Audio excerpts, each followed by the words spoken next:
Sorry, I'm a couple minutes late. I was on the phone with a friend who actually was probably going to be joining the stream. So I apologize. I don't know why the camera is sitting low like this. Let me check this. This might work. Watch me drop it. Okay, I think that'll help out a little bit. We're a little sideways, but we'll make it work. Okay, guys. So anyway, welcome to the February 2021 live stream.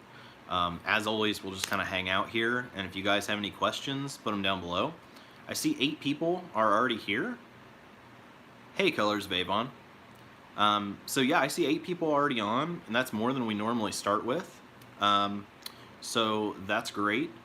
Looks like people are still joining. So first of all, I just wanted to give you guys some just general updates. You guys can see I'm here in my office right now. I've had a lot going on this month. So you guys know that I put out my video, that's my January budget review, and then I haven't done the budget for February yet. Or I should say that I filmed it, but I've not edited it or had it uploaded, and it's like super late in the month. Just so I don't miss one of those, I am going to go ahead and edit it and get that uploaded for you guys. But there has just been a lot going on this month. Like, so much going on this month. I can't even begin to describe how crazy this month has been and how many changes have happened. And that is what has kind of kept me from being on time with things, making videos, and it's like I don't mind talking about it a little bit here, but just to give you guys some in-depth updates, I will be having some of those story time update kind of videos that will come out as long as nothing else crazy happens over the next month or two. So anyway, that being said, it has just been an absolutely crazy month, and well, couple months, really, since the start of the year. And just to wrap that up for you guys, and I think you'll understand why I'm so behind on everything. I moved down here December 18th, and I was supposed to be working full-time on YouTube at that point. Then my girlfriend got sick, basically on Christmas Day, which that turned out to be COVID. So she had to be quarantined, and then while she was doing that, I was trying to work out here in the office, but there was a bunch of crazy stuff going on in this office space. So after she gets a little bit better from COVID, she then gets sick with kind of a different thing, and then she was in the hospital for over a week. And I didn't hear from her the entire time she was in there. She was in some sort of intensive unit, so I didn't hear from her and wasn't sure how long she'd be gone.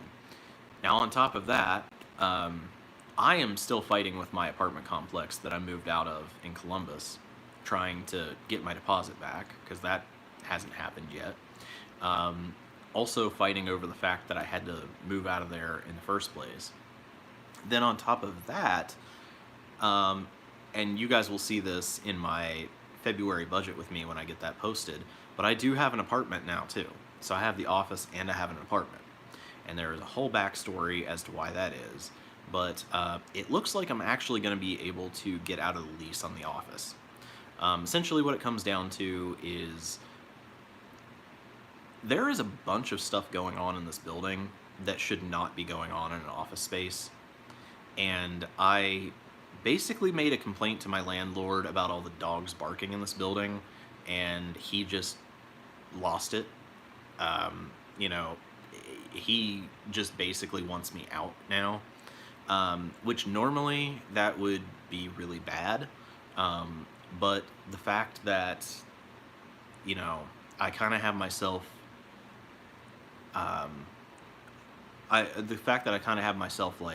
stretched real thin right now with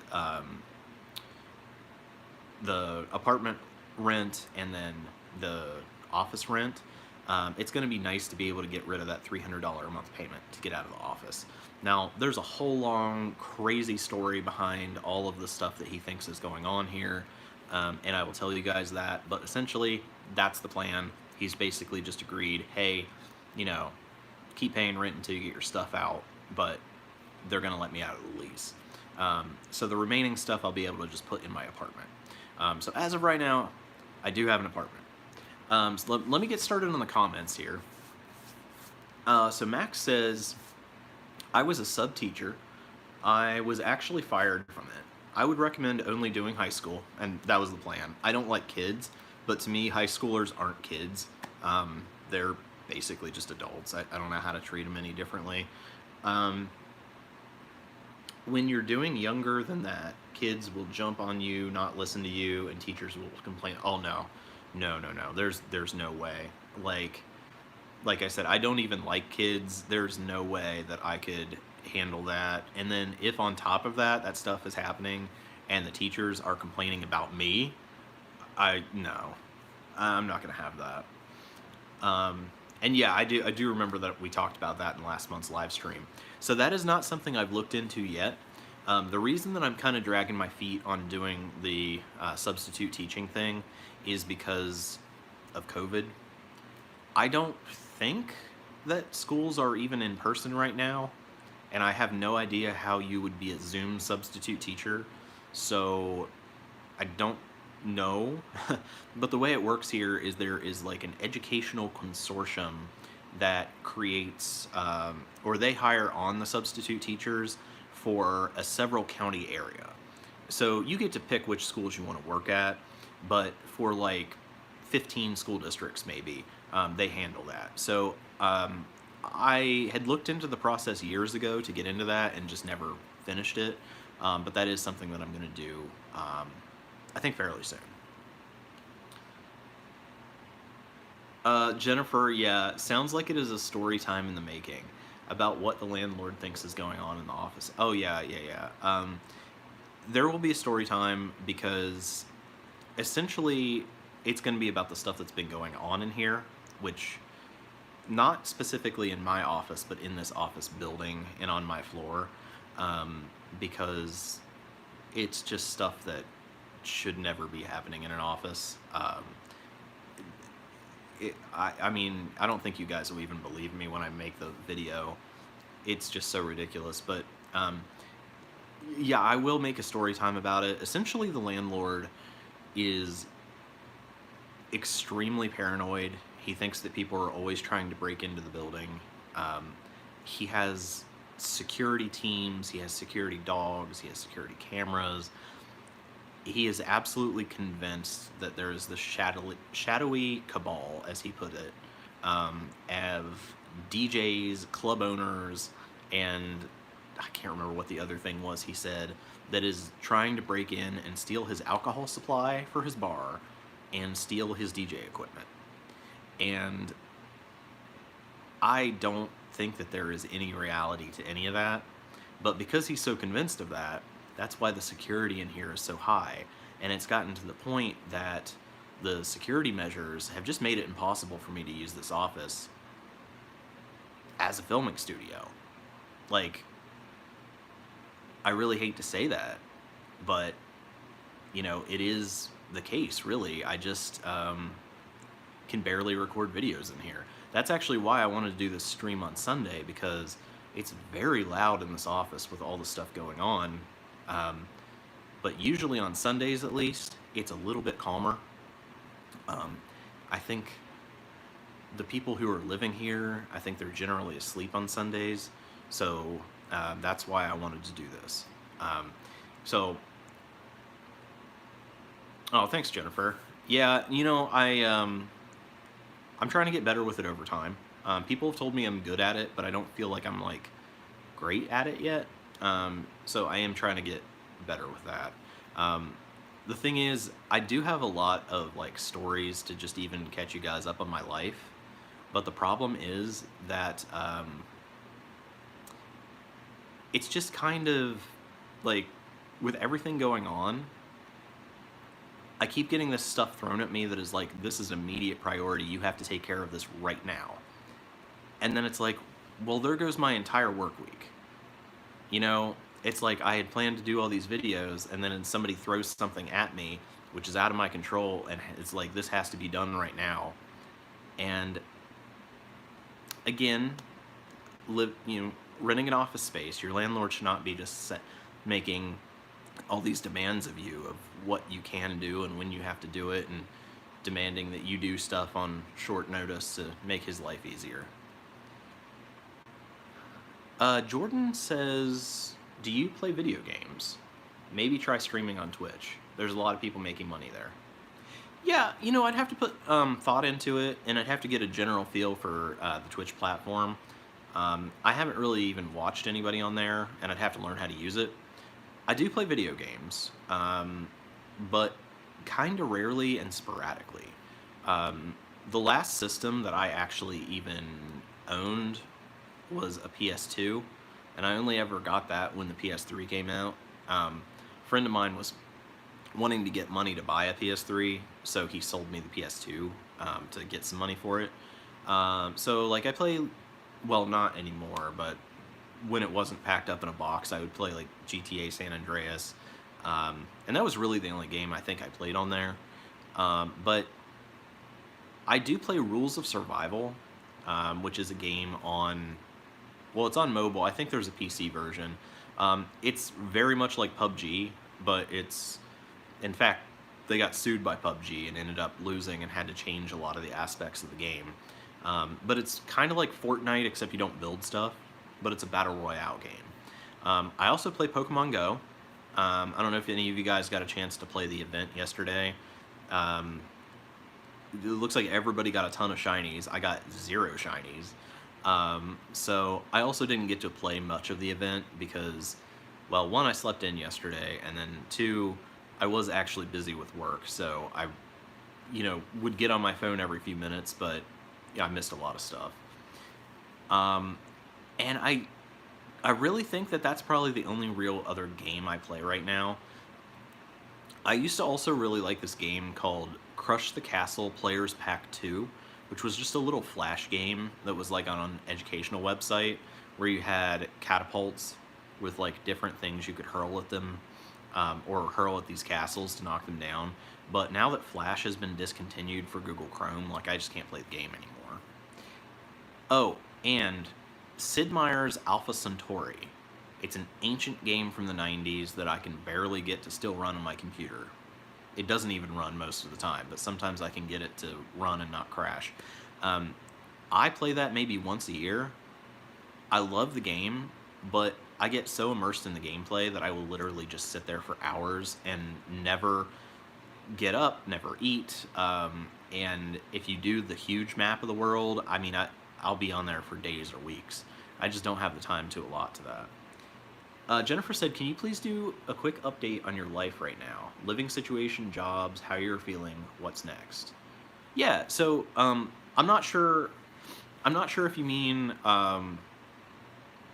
as a separate video or right here, but I mean, yeah, I can tell you a little bit. Some of these things I will be making videos about later, but quick update on life. Okay, so in December, I moved from Columbus, Ohio, where I've been for the last 5 years or so, or 6 years, to Parkersburg, West Virginia, which is my hometown. And I am currently spread out between my office, which I'm in right now, my apartment, both, okay, my apartment, and I do have a storage unit, which part of the reason from being down here is getting that somewhat at least cleaned out this year.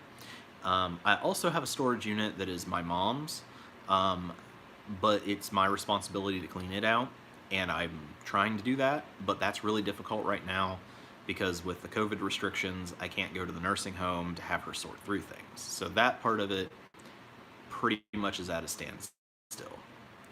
I also see it looks like I'm kind of freezing up on my camera. I do always have kind of a sketchy internet connection in here, so if the feed drops out for a second, you know, just stay put. I'll reset it. So living situation is that I basically lost my apartment in Columbus because they decided to remodel the apartments and they kicked everyone out. Now, they didn't do it in the way they were supposed to, and that's why I'm still involved in fighting. And I was supposed to get all these housing stipends for 2 years, and I was supposed to get a bonus for moving, and they're just denying everything and just completely ignoring me. Won't return any phone calls, emails.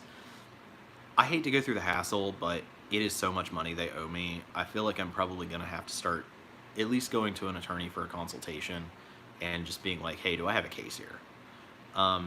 But yeah, so because of that, December 18th, I came down here to Parkersburg.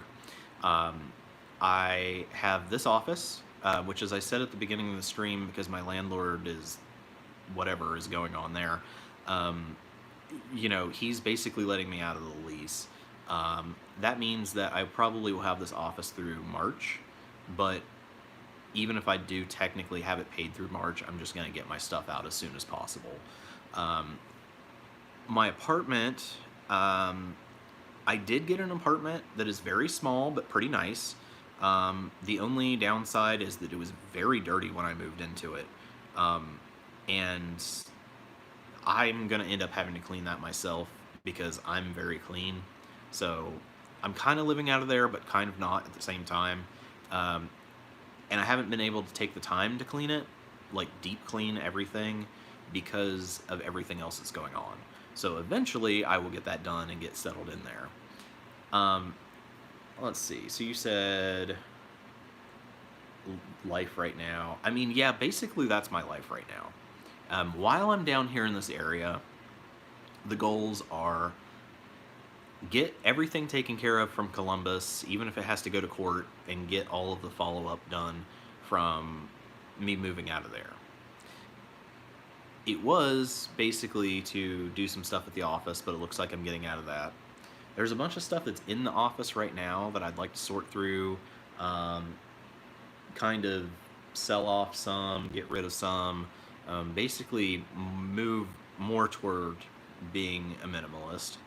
I will never totally be that, but more in that direction. And then I need to work on cleaning out and selling and sorting through my storage unit to eventually either downsize it or get rid of it. But I need to be in this area to do that. So it is very cold right now. It's like, I don't know, 10 degrees Fahrenheit. So it is really not possible to work on that right now, although I'm going to tough it out the next month and just do it in the cold to get my shelves set up in there. But yeah, I mean, I wouldn't advise it for anybody. It's just too cold. And then also getting my mom's stuff sorted out. But like I said, that's kind of held up with the nursing home restrictions. So I guess that answers part of the question that you said as far as what's next. But the thing that actually has ended up being next is when I got okay, so this is the plan, and it seems so far like it's going to be working out. My lease ends here at the office in August. My girlfriend's lease ends in September, but I'm not sure if it's the beginning or the end. My apartment that I just got, I was able to negotiate to have a short-term lease for it to also end in August, the same time as the office. So I'm getting out of the office. The apartment is allowing me to do it short-term and not charging me a short-term lease fee. So I've never seen that, but I'm just glad that that happened. And basically what's happening is the idea is that me and the girlfriend are going to be moving when both of my leases end and her lease ends like all at the same time. So we are actually planning a trip here. Probably it's going to be in May. I got to confirm the date with her, but we're going on a trip. And that's the first thing we're planning. But after that, we're planning where we're moving to. And we're just going to get a place together. With that, that will basically help me save money. She's just as cheap as I am, and So we will be really good on utilities, but we'll also get to split the rent on a place. So now that kind of leads into jobs. So there are no jobs here, period. I live in West Virginia. There are no jobs here. You know, she makes $2 and some cents an hour as a waitress. She works her ass off, and that is why she's able to get by, but that is not a livable wage. And because of that, I am not even trying to get a job here. I have my unemployment coming in, although that's another thing that's gone wrong. I haven't gotten paid in the last 6 or 7 weeks. They are just held up, so I'm living off savings until that back money comes in, and then I'll reimburse savings. Yeah, because I should be making roughly $3,000 a month in unemployment. It's just not getting paid out right now. So let's see. So the job situation is basically, with the number of weeks of unemployment that I have left, and also the lack of employment here, also knowing how much money I have left in savings and will have coming from unemployment, and the large tax refund that I should be getting this year, I have enough runway to continue doing this full-time, meaning working on YouTube and also just working on getting my life together until the end of my lease, maybe a little bit later. But the goal is that wherever we move, I will just go back to working a job at that point. I'll still have a beefed up savings, but at that point, you know, I will probably be making more monthly from the YouTube channel too. So I'll have a little bit more passive income coming in than I started with. I mean, absolute best case scenario, I'll really be like, I'll really be making, and you guys, I know you don't, unless you watch the live streams, you don't see me live, but if you ever see me in person, I literally just forget in the middle of what I'm talking about, and that's exactly what I just did. I saw Max's comment come in, and I was like reading that and completely lost my train of thought. But I think my point was that whenever we move, that's when I'm going to go back to working, and where I work is going to depend on the city I go to. But I'm probably going to try to get back into tech startups, and you know, we'll just have to see what is based out of that city. You also asked about how I'm feeling. Essentially, I am very cold, and that makes me upset. It is way too cold here, and I told my girlfriend, you know, not to make me spend another winter here. I came back here to, you know, get things squared away with her and get her out of this area because she wants to leave. So I never want to have to go through a cold like this again. And then that leads into, and I'll tell you this first. I got sick too.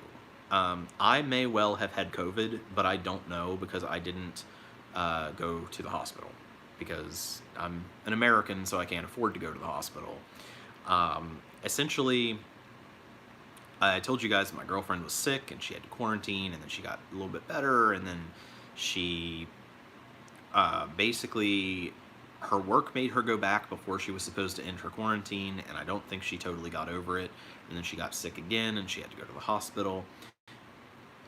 Because she's been sick, we haven't been seeing each other in person, even though we live like in the same town. We keep planning to go out on dates, but then like one or the two of us is sick.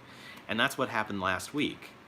We were supposed to go out, and like I got sick, and I don't ever get sick. The reason I think it might be COVID is it was some kind of respiratory thing, but I also had some issues with taste and smell. Those senses weren't completely gone, but like they kind of were partly for a few days. I always have a very strong immune system, so it's very possible that I had full-blown COVID and just didn't have very severe symptoms. So yeah, and I may have just not had very severe symptoms. So anyway, I just kind of like stayed away from everybody, you know, like either stayed in my office or stayed um, at my home, and I'm not 100%, but I'm a little more than a week into the illness, and I am like mostly better, to the point where I feel like I would be fine, going outside.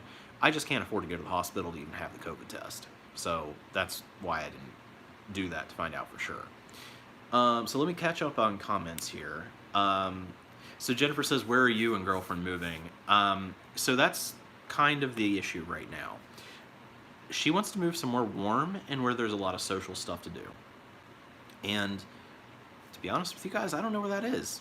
I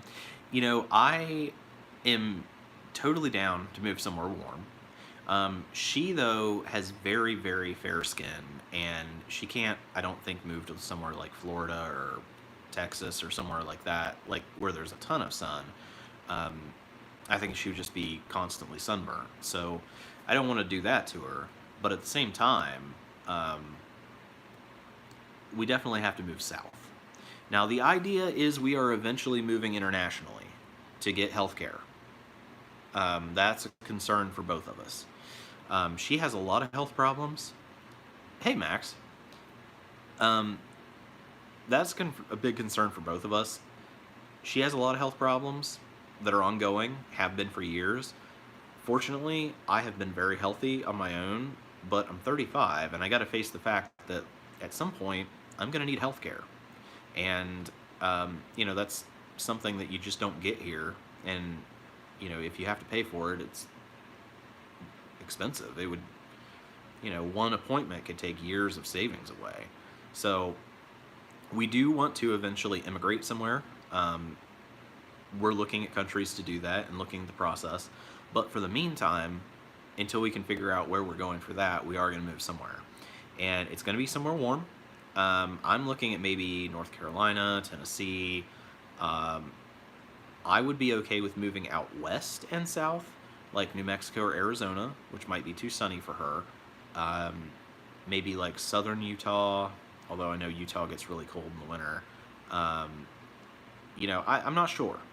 We got to figure that out. So let's see. Max says, really like the idea really like the Making It series parody. Yeah, I mentioned that, I think, in the last live stream, and that's an idea for a video that I have. It's basically, it would be like living on $10,000 a year in West Virginia. And, I would basically just, make a parody image of like all of their logos and stuff. Just because of the amount of editing and making the graphics and stuff, it would take me a long time to make that video.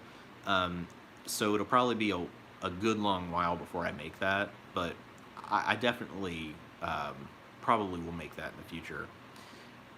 To be under 25 and make over $100 from a company is extremely unrealistic. Probably the odds are less 0.5%. They make it sound easy. To be under 25 and make over $100 from a company. Do you mean like 100,000? Oh, and Jennifer says, how is the unemployment so high? 3,000 is a lot. So to back up and try to explain this a little bit more, I initially filed for unemployment in January of 2020. I was working at Candid, which is an orthodontic tech startup, and I got laid off January 16th of 2020. And in Ohio, where I was working, and therefore, even though I live in West Virginia now, I still get Ohio unemployment because I paid into that. You get 1 year. So you file for unemployment, and it's 1 year. And basically, I only got 4 weeks of unemployment pay, and then I got another job. But that was the job that I made the video about that I quit because they didn't do COVID restrictions, and also I hated it. So then I got the job that I haven't made the video about yet, where I made really good money over the summer. So I made, just from that job, about $51,000 in 5 months. And because of that, that's all factored in to when I file for unemployment again. So essentially, I got furloughed on October 9th from that job and then filed for unemployment again. Because I had filed earlier in the year, they still considered it to be the same benefit year, and my weekly payment was $290 a month, which was calculated basically not including this newest job at all. But when it got to the point that it was a year, which was in January of 2021, that was when they recalculated the weekly payment. Now the weekly payment is $495 a week rather than $290 a week, and it went up so much because that's I made so much money at that job, and it's based on how much you actually paid into the system. So so basically, I went from essentially roughly 12. Is that right? Yeah, about $1,200 a month under the old one to $2,000 a month under the new unemployment. But I said 3,000, and that's why you're asking about 3,000. The reason I said 3,000 instead of 2,000 is not only did my weekly benefit payment go up, but on top of that, there was something issued by the government here where you have, I believe it's 11 weeks of $300 extra payments. And so that's 300, 600, 900, 1,200. So yeah, the 2,000 plus 1,200 in extra payments for 11 weeks. Or, I'm sorry, 1,200 a month. $300 a week for 11 weeks, I think it is. Anyway, it would make it like 3,200 a month. But that's only going to last for 2 or 3 months. Then it'll go down to like 2,000 or so. But I am living fairly cheaply here. That's part of why I moved back to West Virginia, because it's so cheap, and I knew I was going to have to live on unemployment. Hey, Max, other Max, I said hi to you when you popped on. Jennifer says, very strange to not have health care for everyone. You are welcome to Sweden, but probably too far north for you. Very, very, very cold and snowy in winter. Free health care, though. Yeah, and that's the thing, like, it seems like all the good countries are cold, and I'm not sure what to do about that. I mean, my girlfriend would probably fare well there. Like I said, she has, like, super, super fair skin. But I, not so much. I've not been diagnosed, but I think I have seasonal affective disorder. Yeah, Jaeger bombs. That's a good quote. All the good countries are cold. So I would absolutely love to go to Sweden. I mean, even just to visit, but live there. Yeah, I know it's one of the happiest countries in the world, and I mean, like, I don't know how they do that with it being that cold there, but it'd be nice to be happy. But yeah, that is a big concern that the girlfriend and I both have. Like I said, she has ongoing health issues that she's had for years. I am just concerned about my future. But I'm also kind of concerned with the fact that I haven't had like a general practitioner visit in like 12 years. And the only reason I even got updated on my vaccinations is because they were free through my last job. It's kind of like I'm getting myself financially stable, but I'm terrified that my body's not going to keep holding out on me, because it's like, what do I do? Like, I'm supposed to get a crown on that tooth, supposed to have done it for the last 8 years, can't afford it. My wisdom teeth on the bottom need removed, can't afford it, I just have to deal with the pain. So it's like, I thought I had COVID this month, couldn't even go to the doctor and get checked out because I couldn't afford a test. Unpopular opinion, but it is not a good situation here. And you can get yourself financially stable, but if one thing happens with your health, that's pretty much it. That's going to take everything you have, and then you're going to be drowning in medical debt. And that's something that I'm really terrified of, and that's why the girlfriend and I have agreed we're leaving the U.S. I definitely will keep Sweden in mind, though. Um, I mean, I don't know a whole lot about it, but you know, IKEA, that kind of stuff, and the food from there. But um, no, I'd definitely be open to it. And Max said, "Oh yeah, you meant what is that? 100,000? A million? That's a lot of zeros. A million. Oh, okay. So to be under 25 and make over $1 million from a company is extremely unrealistic.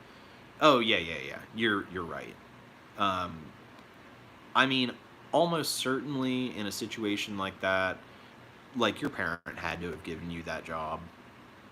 There's no way. I mean, unless you're like Mark Zuckerberg or something, and even then, I think that he might not even have been making $1 million a year at 25. Polemic. Hey Poe, I haven't seen you on the streams or in the comments for a long time. I think you might have said something before about like your comments not showing up, but I definitely see them now. Um, I just came here and I can see why you would want to leave US. I have so much student loan debt, so I've thought about it too. Yeah, I mean, for me, it's not exactly the debt because I'm probably going to end up still paying off my student loans, like even if I move abroad. Um, but you're right, I wouldn't technically have to. Um, so when you say that you just came here, do you mean just coming on the stream or like you just came to America?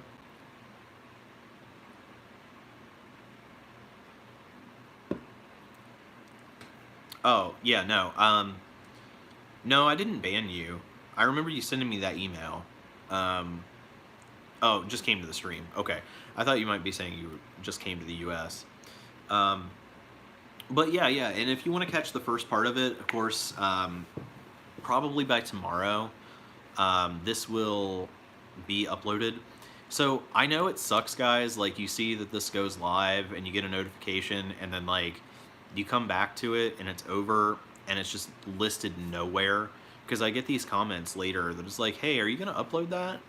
And the thing about it, I don't know why, but YouTube takes forever to actually upload and make public the stream after it's been streamed. It takes like days sometimes to process. Yes, exactly. That happens a lot. Yeah, I don't know what the deal is with that because normally if I upload a video, it's a few minutes and it'll take just a few more minutes to process. But if it's a live stream, it literally sometimes is days before YouTube actually puts it up. And yeah, I mean, I can't even see it on my end. It's just like as if it didn't exist, and then it shows up a few days later. So I'm not sure. Yeah, and Poe, YouTube is always making different changes to the notifications, and I think what they do is they generally send out the notifications in batches. So a lot of people don't get them at the very start. I had actually listed this earlier in the week, so it should have popped up in your subscriptions feed that it was scheduled. But yeah, I mean, no sweat. I know that that's what's going on and how it's handled.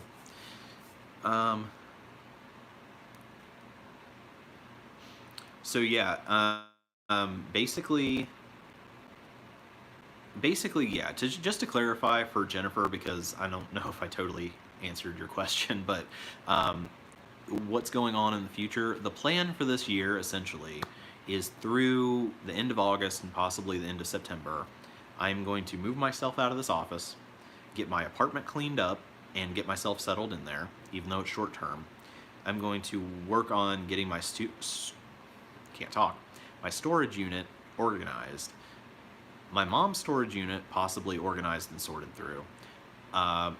And you know, part of it also, to be fair with you guys, like I wanted to work on my relationship, but that seems to be all falling into place. And you know, she's ready to move whenever I am, so we're just working on the details of that. And the other thing is just like basically I'm going to be here till August or September, and then after September, I will hopefully have a lot less stuff, and I will be moving it and the girl wherever we decide to go. Now, job-wise, I'm either going to have to get a job when I get there, or maybe by that time, I'll be making enough from this. Especially with splitting rent with her, it should actually help things quite a lot, to where, you know, my rent's cut in half. Because even if we got a $1,000 a month apartment, that would still be equal to what I'm paying right now in rent. Jennifer says, how do you manage to stay patient on your journey to financial independence? I want to enjoy the journey, but so anxious to reach my goals.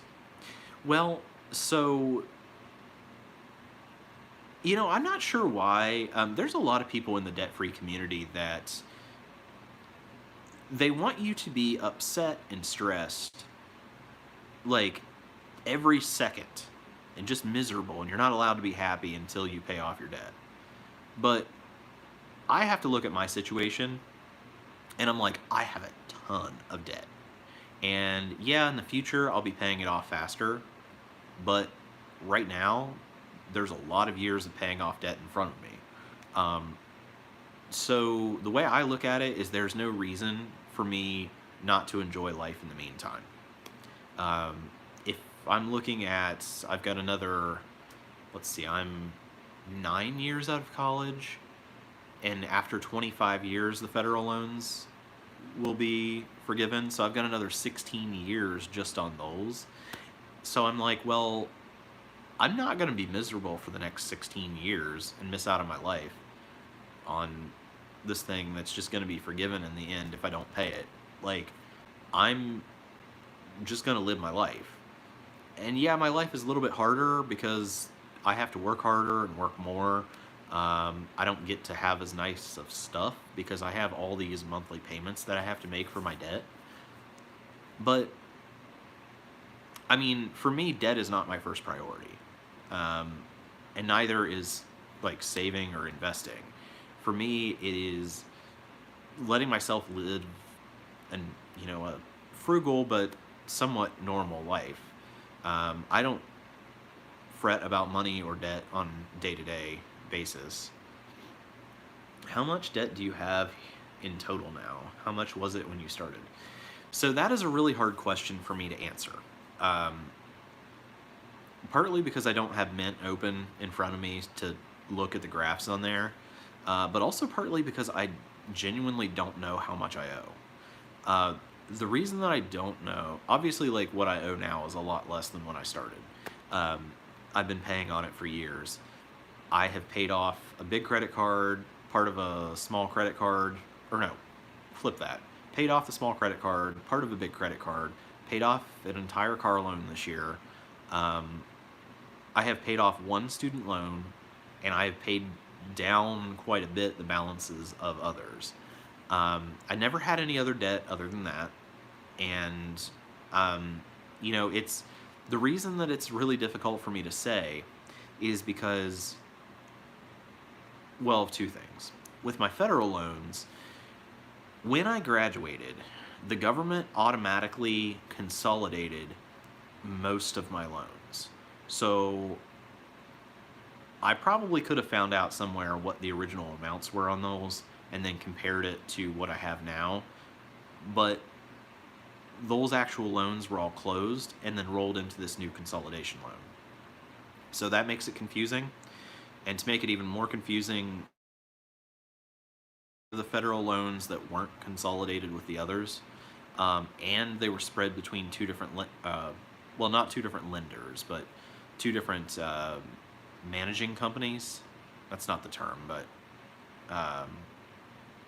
the companies that manage student loans. And everything looks good on my end, but if I seem to be freezing up, it looks like on my computer screen back here that I'm frozen. So if that is happening, I do realize that's happening. I just can't do anything on the device I'm recording on because I can't see it that way. So hopefully I'm still live. The other thing that makes it really complicated is that I had 2 or 3 loans that I defaulted on. And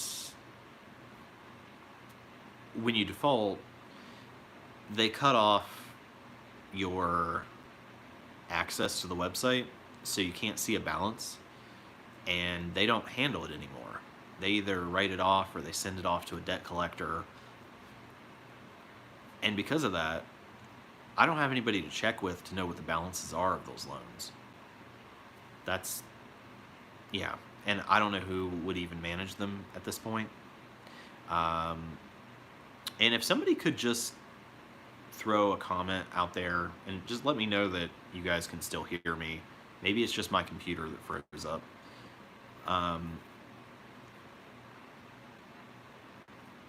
Very weird. Okay. But basically, yeah, like basically, how much to, okay. Yeah, so I actually have no idea.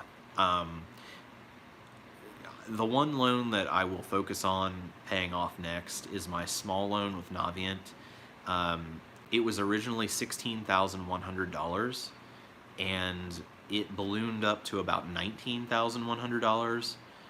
I have been paying on that loan for 9 years now, and it's about $16,500. So keep in mind, I've been paying for about 9 years on it, and it is now only about $400 more than the original loan balance. I mean, that's why it's so hard to pay off these loans. The only way that you can really get ahead is to somehow get a huge chunk of money that you can contribute to it all at once, and just pay it off in one lump sum, because almost all my payment goes to interest, which doesn't really make sense mathematically, but that is how they bill me. And I don't know. I'm not good enough with math to show. Okay, I'm going to try to fix this. I hope you guys still see me.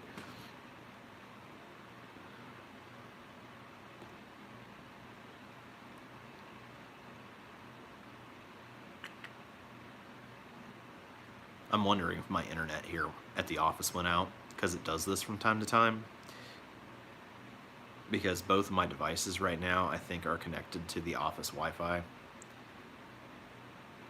I was hoping that that'd be a little bit more stable than... Oh, yeah. Wow. Okay, YouTube can't even load at all. Okay, let's do this.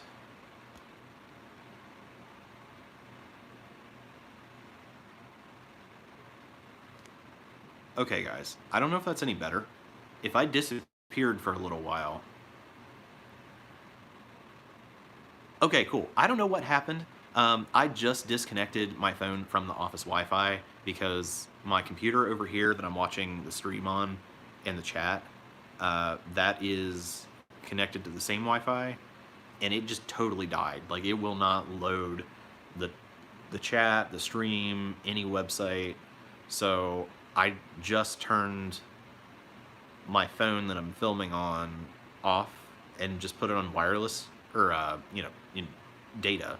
But the issue is I'm also like in the middle of an old building, so I don't have like the best connection to that. So I have no idea what's going on. But I just saw a ton of comments come in, and I won't be able to see your comments until I can get the computer to work. So just bear with me here.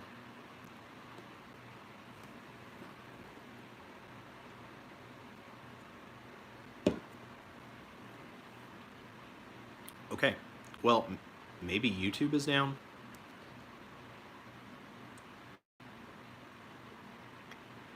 No. Alright, I'm sorry about this, guys. Just trying to troubleshoot my computer. Generally, let me see if I can do it on here. It is really hard. Yeah, in fact, I literally can't even see the comments on my phone at all. I have to rely on the computer, which will not load anything at all right now. and I saw a ton of comments come in.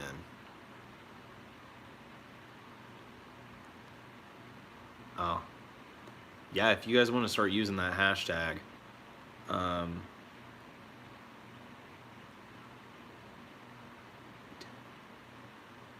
that's so weird. I'm gonna cut my Wi-Fi real quick here and just see if this helps any. Computer's acting real weird, and I need that so I can see your guys' comments. That's why I have the live stream back here on my computer, because the comments only pop up for like a split second on the phone. Not even long enough for me to read them. So then to go back and address the comments, I have to get the computer where I can scroll through the chat. Or that's what happened when I did my... Oh, I think I missed the first part of that conversation.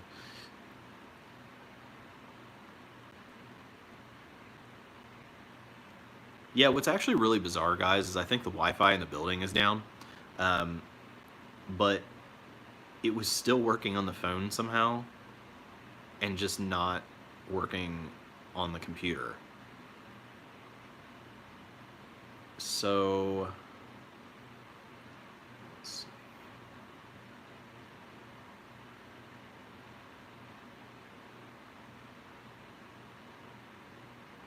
Can't tell if it's working or if my computer is just being slow.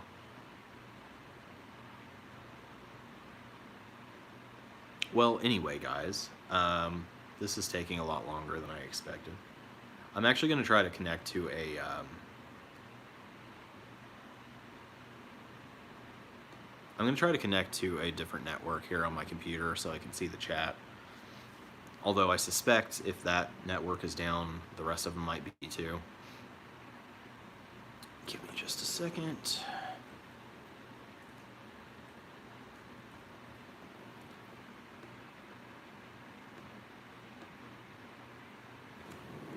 Now, I don't know how well this is going to work because the one I'm on is supposed to be a 5G network. This is just a regular network.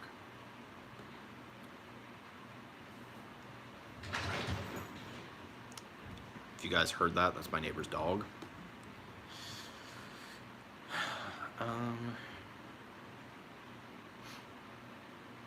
Well, shoot, guys. And I can't even look it up on my phone because I'm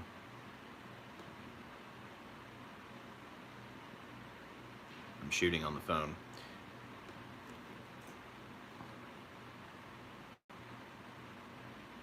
Great. Okay, well, that's super inconvenient.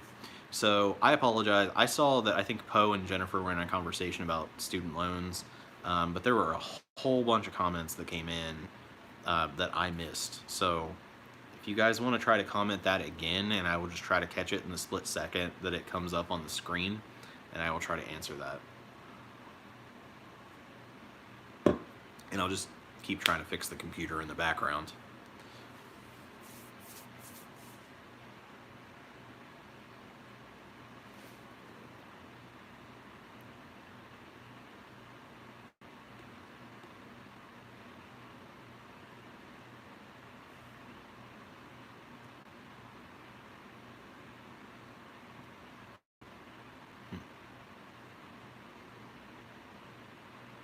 Yeah, it's so weird. My computer just swears that YouTube doesn't exist.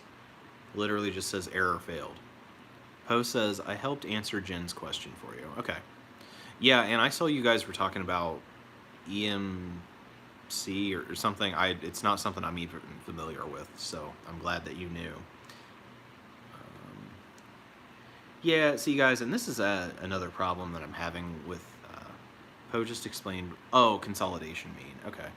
Did your mom still have all the cats you told us about one time? Yeah, that's a long story. So, you know, you guys know about like the whole like Free Britney thing, right? About her being under conservatorship. My mom is under a guardianship, which is like more strict than a conservatorship. It's a long story, and like, there's really not... Oh, and how's your mom doing? If I can remember, I'll let you know. basically, she's under something that's more strict than what Brittany's under, um, and that's also why she's in a nursing home. But yeah, the cats did not fare well. So essentially, she had adopted a lot of cats.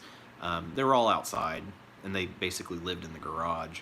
Um, and she would keep them fed and get them fixed. And if they had some kind of medical issue, she could usually get a vet clinic to do it for free. So she was caring for like all these like semi-feral cats. Um, but unfortunately, I mean, most of them died. Um, what happened was when mom was forced to go live in the nursing home, and not by me, for the record, by the state, um, they they knew she had pets, and they just didn't do anything about it. They were if anybody would do that and just abandon the animals like that, like they would be charged with some sort of animal cruelty. But this was the state that did it, and no matter who I complained to, I went to the judge, I went to the animal shelter directly, the Humane Society, the dog warden. I went to a bunch of people trying to get help for them. And when I was down there, I would put out food, but I was only there maybe once or twice a month. Um, and they didn't have access to water anymore. I did find two of them dead in the driveway, and I don't know what happened to the rest of them. But as I would go back and check on the house for months after she was put in there, um, there were occasionally still ones that I saw that sort of became wild again. Um, and I know I'm kind of being calm about it here, but I am really angry about them not taking care of her pets, and just allowing them to starve to death. Um, I'm even more angry at the animal shelter because I told them the situation, and they were supposed to go out there and like capture them, and I realized that like they probably would have euthanized them, but at least going to the animal shelter, they would have had a chance of being adopted, rather than just starving to death in the woods. But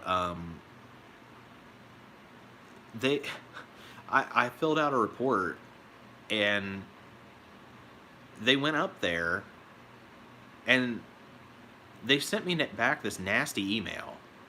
Like literally, were nasty with me for no reason, and were like, it was the county dog warden, and said we went up there and there were no animals, and there's something about there were no animals, and the house is sitting empty. And I emailed them back, and I'm like, what do you mean it's sitting empty? Because like I'm the one looking out for this house, but at the time I didn't have a working car and I couldn't go check on it, and it was a 2.5 hour drive down there. I emailed them back several times asking them to tell me what they meant about sitting empty, and they would not respond.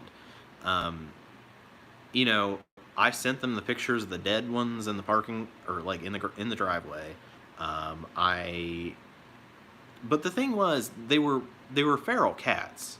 So when the dog warden drove his truck up the driveway, of course they all scattered and ran.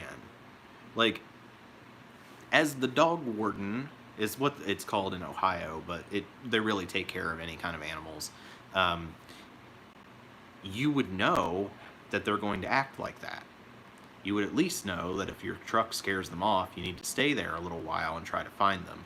But I watched the security cameras, and the dog warden literally drove up the driveway and immediately turned around and went back down. Didn't get out, didn't look for them, anything, and then sent me that email, and then refused to respond. So I was worried that somebody had broken into the house and taken everything out of it because of the way they described it to me. Um, I wanted to pursue that more. I wanted to go to the sheriff and see if we could get charges pressed against the dog warden for, allowing that to happen. But my mom, and I don't know her reasoning, got really upset with me and told me that I just needed to let the cat thing go.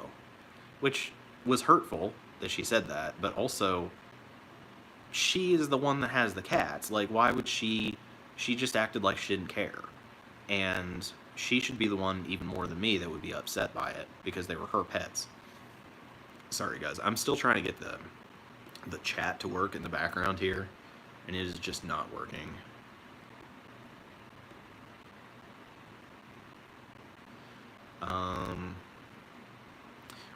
I've switched Wi-Fi networks too, and it just will not work. Oh, and the other thing, I think Poe asked how my mom's doing. I honestly don't know. She is still in a nursing home. She's transferred nursing homes twice, and the one she's in now she likes a little bit better, and she says the food is a little bit better there. And she's also in town, so she has access to like Shipt, Instacart, Uber Eats, other places that deliver.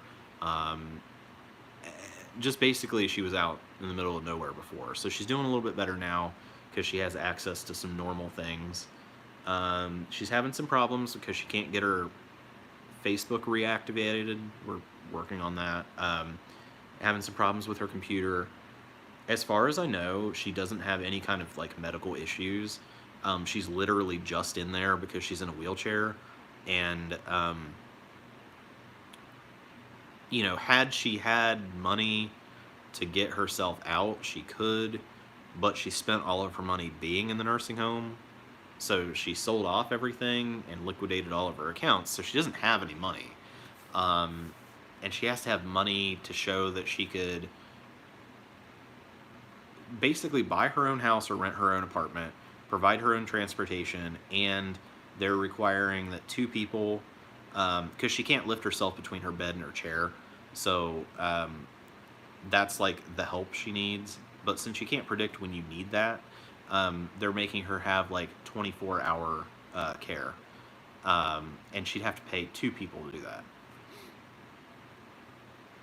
that. Yeah, so I think it was Jennifer just asked about a fitness regimen. No, I am so bad with that. So when I work out, generally I just run. Eventually I want to get a trainer and I want to like learn how to lift properly. But I have so much taking up my time right now, that's not anything I can even consider. Basically, my diet plan right now is not to eat like absolute crap, and then to also, I mean, just basically be active. It's really difficult right now to even keep my step count up or to get it around 10,000 steps a day to stay active. I don't know why everybody slams the goddamn doors up here. And I'm sorry, guys, and I'm not supposed to cuss on YouTube, but I'm really sick of this place.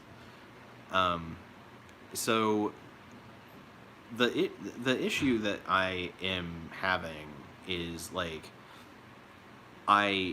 everything's closed here because of the virus, or closes super early. Like even the mall closes at 7 p.m. So you don't really get much of an opportunity to go anywhere, or you could walk around. It's literally too cold to be outside for any time at all. And I do technically still have a gym membership because I did that Black Friday special, but I only have that for the next 7 days. And with as busy as I'm gonna have to be with all this stuff I gotta do for the landlord for the next week, I'm not gonna be able to work out, even to go get a run in. I'm just not gonna be able to. But that would be my plan, is basically when it warms up, which sometimes here by the end of March, we have some pretty nice warm days. And we do have one day next week that's supposed to be 57. That's still probably too cold for me to go run. But we'll get some consistent warm days usually by the end of March. When that happens, I'll just go run outside. And that'll hopefully help me with my mental health too, and fitness. I really did want to get in shape. Not like get like yoked, but like get in fairly good shape when I got down here. But with all this other stuff going on, it's such a drain on my time that I just can't. But basically, that's my fitness regimen right now, is just don't eat like crap as much as I can. And then try to be active when I can, as much as I can, even though that's really hard right now. I'll be much better about that in the summer. There is actually a lot of outdoor stuff to do here. It's just, I can't do that right now. The other thing is, in time, I do want to get more into fitness. My girlfriend is super into fitness. She was a jock in high school, and she also just has always been really like sports oriented in fitness. But it's also for her kind of a way that she deals with her stress. She has a bad day and just, goes in and lifts heavy. So I really admire that about her. And I want to get back to it myself. But I also know my mindset, and I know that I have to be in a certain frame of mind so that when I do go back, it's not just I go once. I need to have a lot of other things off my plate before I can do that to better myself. And I'm sorry, Jennifer, I think I forgot the comments aren't working, and you just commented something, and all I saw was something about running. And then somebody else posted, I think it was Sir, I think you posted something about, getting kicked out of the office. I'm not technically getting kicked out of the office. I am going to make a video about that. So basically what it is, they kicked 2 people out. They can't do that. Basically, the landlord just decided he doesn't like some of us and kicked out these other people.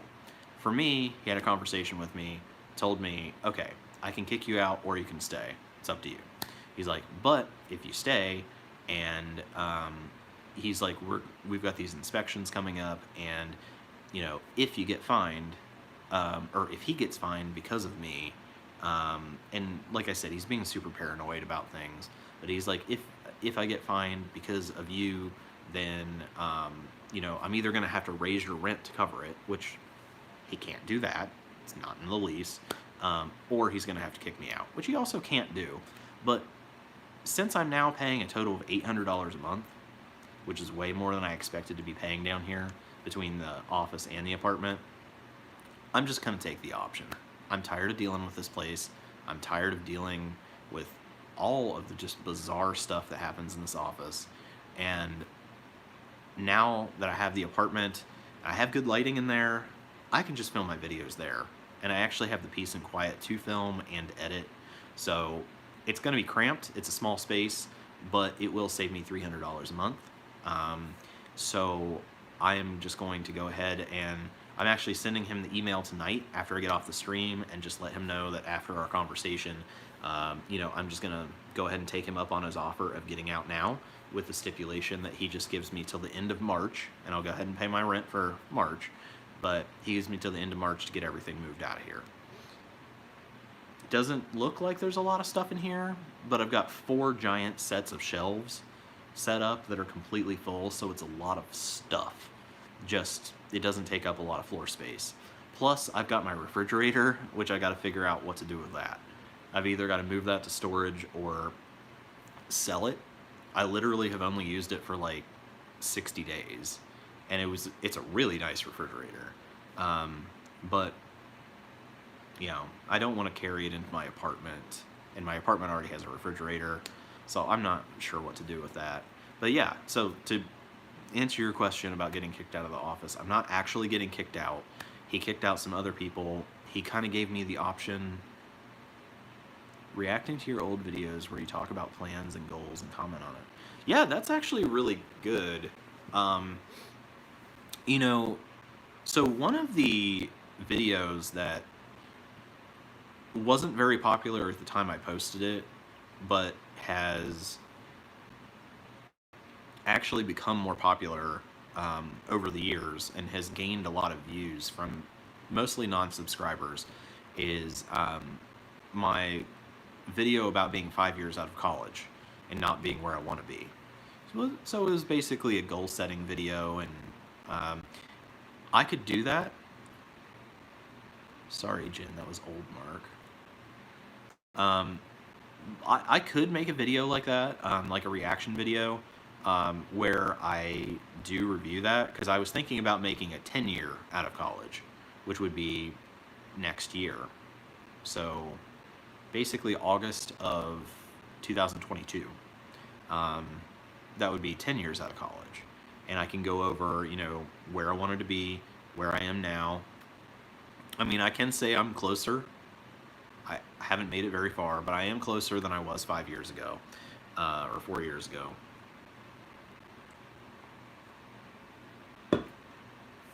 So, yeah, that's a good idea. I would have to learn the correct editing process for doing that style. He'll come back, Jen. Just give Goudy some time. Don't overload our buddy with things so high on Maslow's hierarchy.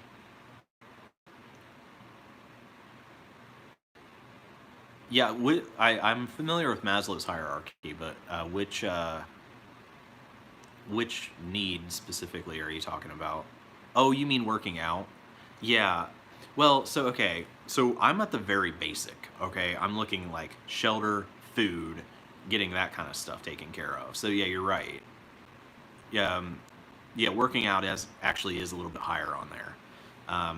If you guys look back at my older videos, I talked about you know, what I need to succeed is stability, and I over the last few years have had stability in my apartment, and that was taken away from me this year, and I've had stability in my job when I worked at Candid, and that's been taken away. So things are pretty unstable right now, and I think that that is kind of the overarching theme of all the stuff I'm trying to do while I'm down here, is to sort of get my life more together, correct all the things that have gone wrong, and get more stable.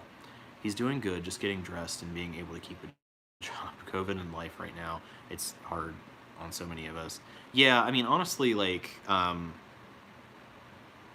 yeah, I feel like that sometimes, that I'm just doing the bare minimum, but the bare minimum is all I can do right now.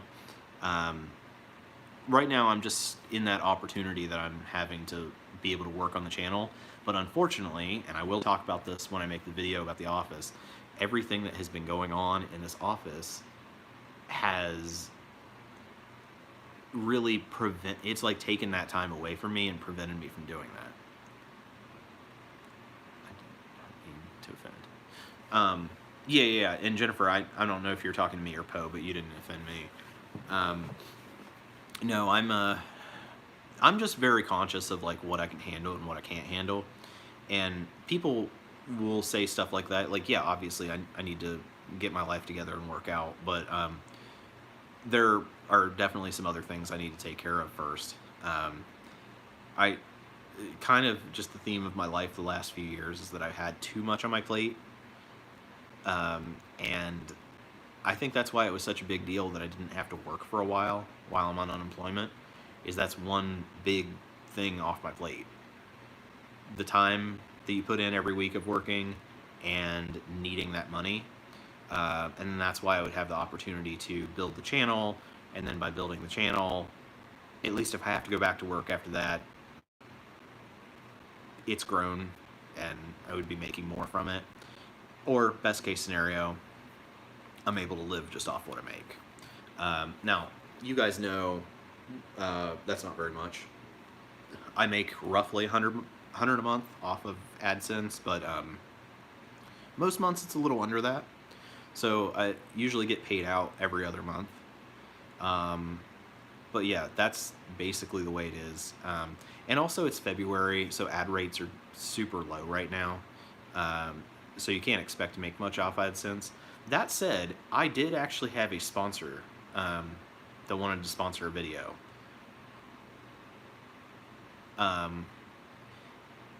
I thank you, Poe, for understanding. But I did actually have a company that wanted me to do a sponsored video for them, and that would have been a really good source of income. But I ended up not doing it. It was kind of I didn't really think that it applied to my channel very much. I told the guy that. He's like, well, we still want you to do it.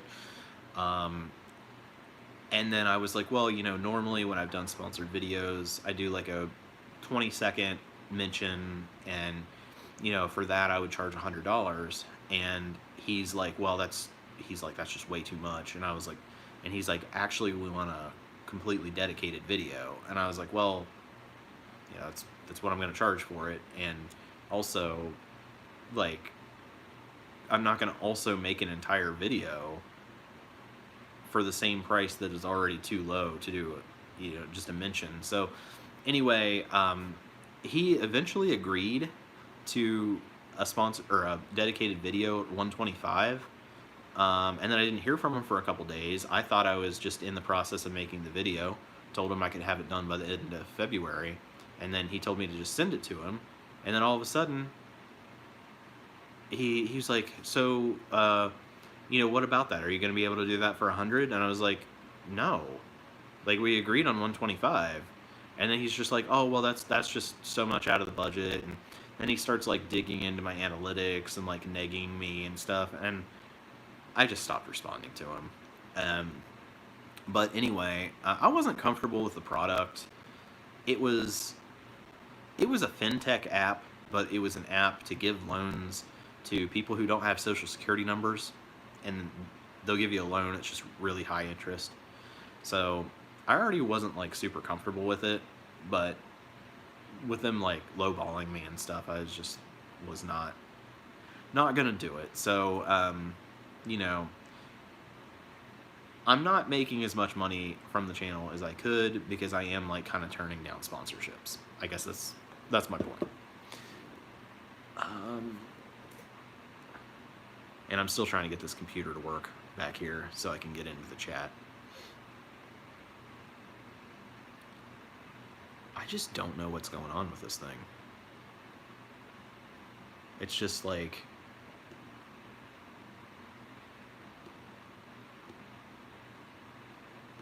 I've tried a couple different Wi-Fi networks, and maybe just the whole building's down because I'm on wireless data streaming right now, which usually doesn't work very well in this building because it gets blocked by, it's like a brick building, and I think it gets blocked by it. But yeah, it just is not cooperating today. Well, that is unfortunate. And just so you guys know, the reason that I scheduled this for today rather than a week from now is just because the 28th is a Sunday. Well, I guess it doesn't matter that it's a Sunday, but it's the last day of the month, which is also the day that I would get everything ready in Mint and film the budget review. And I just thought trying to do the live stream and then also recording the budget review in one day was going to be too much. So I just did this a week early this time. Can you hotspot your laptop to your cell phone? I can't because I used to be able to do that when I had the 3 gig package. But then I got unlimited, and unlimited, they don't let you tether or do the hotspot. Now, they, after that, have created kind of like a super unlimited package where you can also do that. But if I switch to that, it's only $5 more a month, but I would lose HBO Max, which I get for free with my current data package. And I mean, I don't watch it much. Counting on the lower rung of Maslow, I'm right because I've lived that life. Yeah, you're right, Poe. That's basically what I'm doing right now. And I know a lot of people are like, why aren't you working? Like, why aren't you doing this? And it's like, I'm really just trying to take some time and get my life more in order. And that's it. And that's kind of the same thing with like, why do I have so much stuff in storage? It's like, well, yeah, the reason I have so much stuff in storage is like, it got thrown in there, and then I had to move, and then it's like, I just never got the time to actually dig into it, process it, sell something off, give stuff away, donate some of it, and it just has accumulated because I'm working all the time.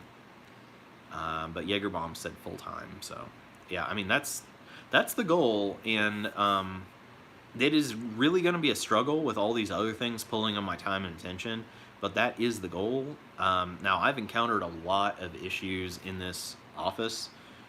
The Wi-Fi issue currently, but also noise. Noise has been the biggest issue, and that is something that I tried to address with the landlord, but they just don't care.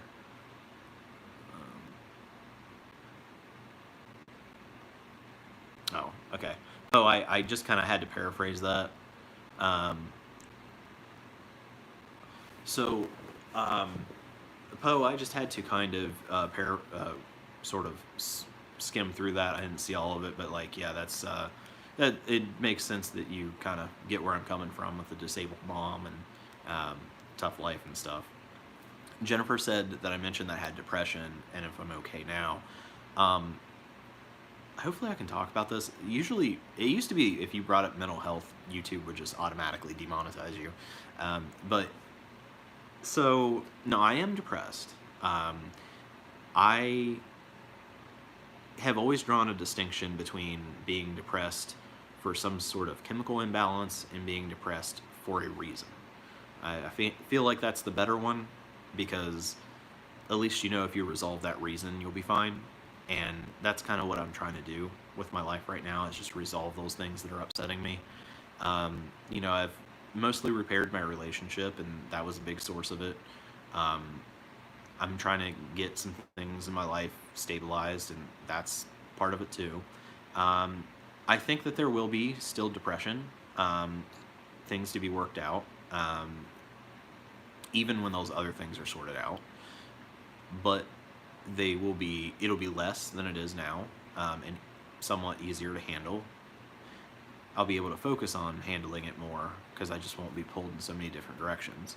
How can someone not fight depression when everything isn't right and when things going? That's the what's life is like. Something about the middle class. Is it unacceptable that YouTube doesn't want you to mention mental health? Yeah, I mean, I think it is. Oh, yeah, you're saying it is unacceptable. Yeah, yeah, I think it is unacceptable because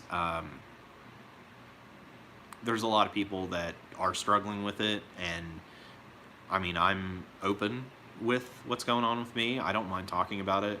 I think that's good for me, and it's probably also good for other people who are going through that too. Um, my degree's in clinical psych, so for me, it's a normal thing to talk about, and not something that would, be make it so that it's not monetizable. I struggle too. I struggle to talk about it. Um, so for me, just to tell you guys, I mean, and I have no problem telling you guys, I have been diagnosed with major depressive disorder. Um, that is something that I dealt with. I mean, I think that is something that I have dealt with a lot. And over the last few years, I think it probably started with things going wrong in my life, and then I think the final straw that kind of kicked it in was 6 years ago. The girl that I'm dating now, we had a big breakup, and that was just awful. And I really think that's when it like kind of solidified. I also had. I was never diagnosed with post-traumatic stress disorder. Moved to Kentucky. What would I be happy there? Um, but what city are you in? I know some. Well, I don't. I guess I don't really know people, but I knew some people that worked in Louisville. Life is tougher now. I don't usually have problems with depression or having difficulties with my emotions, but this year and COVID situation does it all to us. So I was treated for post-traumatic stress disorder, but never diagnosed with it, if that makes sense. I do feel like I have it, and that has been a struggle. I feel like I'm mostly functional. Are you going to apply for the... Oh, hey, Colors of Avon. I didn't know there was a second one. I don't know if there's any way that you could... I think when the first first one came out, you're the one that let me know about it. Could you, if there's a second one, could you email me the instructions on how to apply for that? Because I had not even heard there was a second one. That did help me out a lot, actually, getting that grant last time. But yeah, as far as, so depression, I do have some anxiety. I am working on different aspects of my life, knowing that that will improve my mental health. And then again, when I get to the point where I can exercise, I know that'll help my mental health. And I think I will slowly mostly come out of it. But I've experienced bouts of depression throughout my life that most of the time last for several years. But at the same time, they don't just come out on their own. Sure, read over it. You were very strong, depression, but you keep grinding. Wish you the best. I am medicated, and it brought me back to life. Yeah, so Jennifer, I am not medicated for anything mental. So I'm not going to go super in depth here, like on this channel, but when I was in high school, my mom forced me to go to a counselor, which that part wasn't bad. But I also had to go to a psychiatrist, and the psychiatrist basically tried to convince me that I was crazy. I think my mom was telling them like a lot of stuff that like just wasn't true. And they never really wanted to hear my side or even ask me questions. They just put me on a bunch of medication. And there was one medication that made me super fat. Like, I think it was my junior year of high school. I went from like 135 to 205 in a matter of like a couple months. I literally just slept all the time. And when I wasn't sleeping or sleeping through class and failing my classes because of it, I was eating, and I could not stop eating. I had just an insatiable appetite. And my grandmother was super not understanding about it and was always, saying that I was a glutton. That was the word that she used. And didn't understand that it was because of the medication that she and my mom made me be on. It really messed up my mind. Jennifer, I have no side effects. So here's the thing that I'm going to suggest. I have a degree in mental health, and this isn't always the rule, but generally, if you have a disorder that a medication treats, you will be treated by taking the medication. If you don't have that underlying disorder that's supposed to be treating, and you take the medicine, it's going to mess you up. And I think that's what happened with me. I'm not saying that I don't have depression or anxiety or any problems like that, but I am saying that the stuff that they were putting me on was for stuff I didn't have. And I was very insistent upon that. And the more I insisted that I didn't have anything wrong with me, the heavier doses of medication they put me on, which is why I was mostly sedated throughout high school, and also why my grades in high school were really so terrible. If you can't stay awake to do your homework, you can't stay awake in class, you're not going to get very good grades. And unfortunately, my mom acted like I was the problem. My grandma acted like I just, wouldn't stop eating. Basically, this went on for 2 or 3 years. I was still on the medication when I graduated high school, and I slowly went off of it because that's abusive to put you on medication like that. Yeah, I agree. It is abuse. I think that my mom probably had Munchausen's, Munchausen's by proxy. See, my mom used to be, she used to be a receptionist at a doctor's office, and she's always had an interest in the medical field, but she thinks she's a doctor, and she even tells me stories. She thinks it's hilarious now that she was a receptionist and used to give people shots in the doctor's office. She always tried to do medical everything on me when I was a little kid, and she had no idea what she was doing, but she certainly thought she did. And I think that that's part of what's going on with this. It really didn't start until I was about a freshman in high school and went through me graduating high school. And to this day, my mom will tell you I'm crazy. I don't think anybody else around me would think that. but my mom's insistent upon it. In high school for things that I wasn't on, or that I didn't have, and that really messed me up a lot. Both with the weight gain, the severe weight gain, messed me up in school. I'm sure it probably has done some damage mentally to me.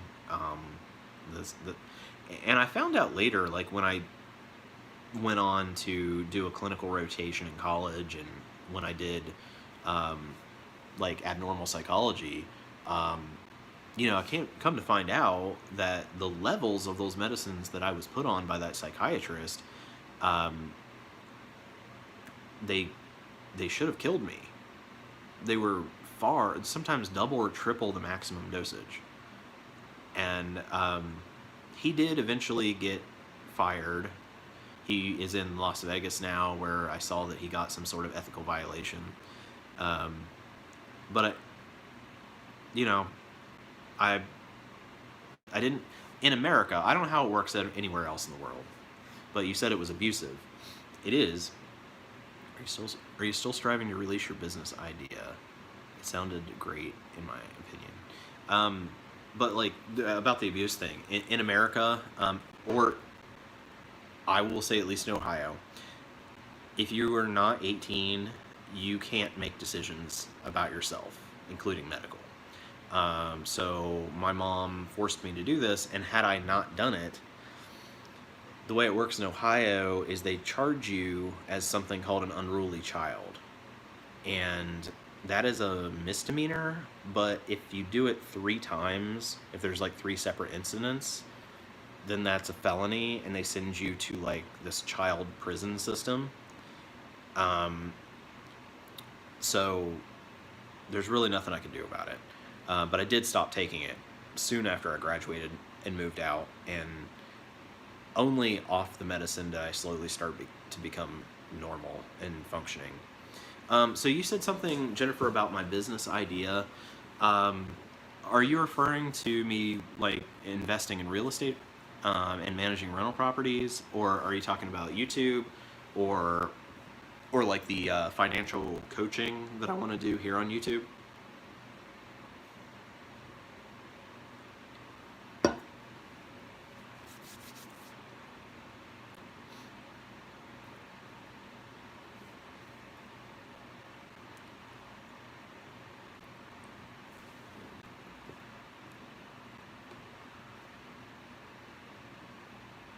I'm still trying to get these comments to work in the background. Oh, they're gonna work.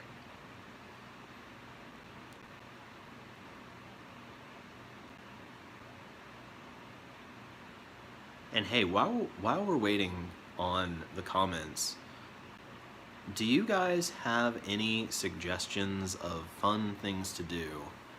Oh, Jennifer says both. Okay. So I'm just gonna throw this out there so you guys can throw it in the comments, because I can see it now.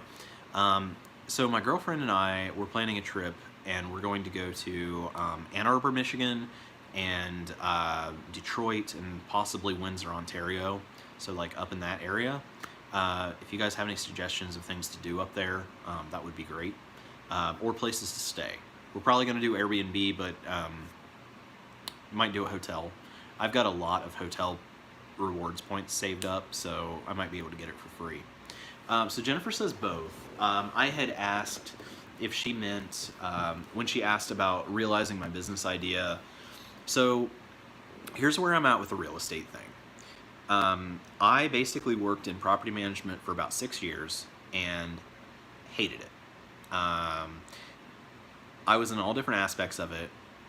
The reason I hated it, though, was really just because of the way they run it. I think that it's just not a smart or efficient way to run it, and it makes you miserable when it shouldn't. So, hey, we got 21 people. A ton of people must have just got notifications, so welcome everybody. But yeah, like, basically I've just decided I'm not going back into property management because I've always disliked the jobs I had in that area. But when I do that on my own, I'll be fine with it, because I can do it my own way, the way I think it should be done. Now, that is if I get that chance to manage a property for somebody, which is not super likely. But As far as owning my own places, absolutely. The girlfriend and I were looking in March and April of this past year at buying a house. And of course, I basically just will not buy a one-unit property. It has to have at least two and preferably four. So I can either do house hacking or have some income generating unit in that property, even if it's just to rent it out on Airbnb. So that is something that I definitely am looking into. But although I could probably save up money and buy a place right now, I'd like to be in a better position financially before I do that. Now, maybe combined with the girlfriend, yeah, maybe we can afford to get a place and start doing that. She owns a rental property already, and she's very interested in getting into this with me. So that is something that we're going to plan in the future. And as far as financial coaching, that was part of what I was supposed to do, is get all that set up once I got here, and I haven't been able to because everything pulling me in every direction, and also all the stuff that goes around in this office. But once, I'm going to be honest with you guys, like, it's going to take me all of February and most of March to get moved out of this office and get a filming studio set up in my apartment. But I should be able to do more toward full-time at that point, and at least that gives me 6 months of doing it full-time. So as far as the financial coaching, I have not set anything up officially for it. I've not set up a separate channel, but I have a concept for it. If there's anybody in this stream that would like financial coaching, you can send me an email at markgoudyofficial@gmail.com and just send me your questions. Let me know that it's for coaching. I wouldn't charge anybody at this point. I may be very slow to get back to you with everything going on, but I will get back to you. And I will just let you know that basically the questions that you send me that I can help with, and I'll let you know if it's something I can't help with, but I probably will be able to. And those questions I will then make videos for the new channel on.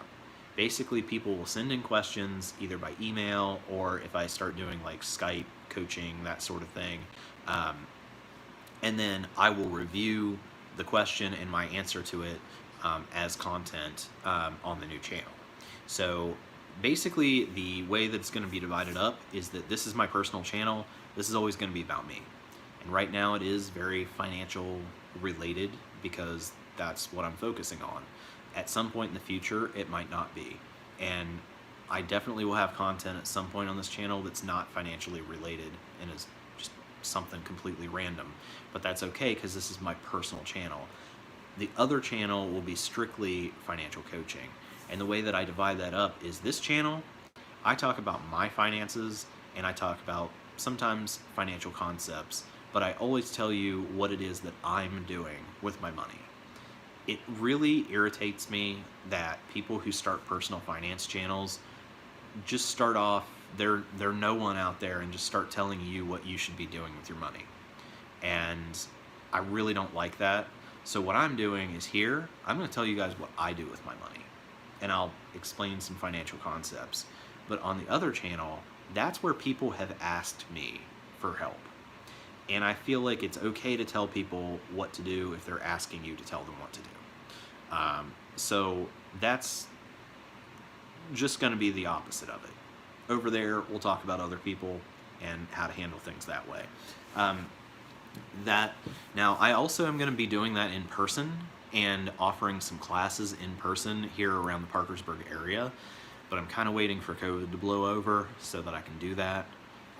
They are right now kind of allowing some limited capacity type classes, but it's going to be hard to get somebody out to it, basically. But I do have big plans for that. So Poe says, you need to put these type of stories onto your YouTube channel. People could benefit from it. You've never told us these stories. It helps us to understand you and who you are now. Yeah, Poe, and I understand, I try to keep a balance. I have experienced a lot of stuff in my life that I never should have experienced. It's only now in my 30s that I'm really starting to realize that I had a really terrible childhood. Oh, whoa. Holy crap. Thank you, Jennifer. That is SEK. I think that's Swedish. Is it Krona, something like that?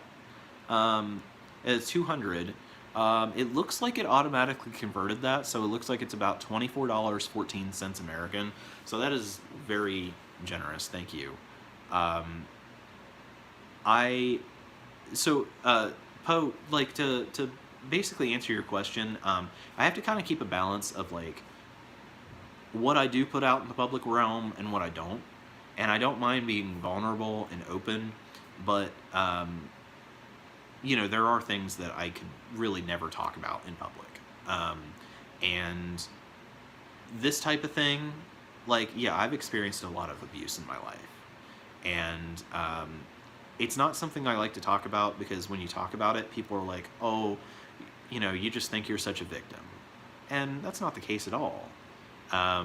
You know, I don't think about this even, like, day to day. I just kind of accept it as, this is my life, this is what happened, I know that wasn't right, I knew it wasn't right at the time, I'm not going to allow that to happen in the future, I'm not ever going to do that to somebody. But I don't let it dictate who I am now.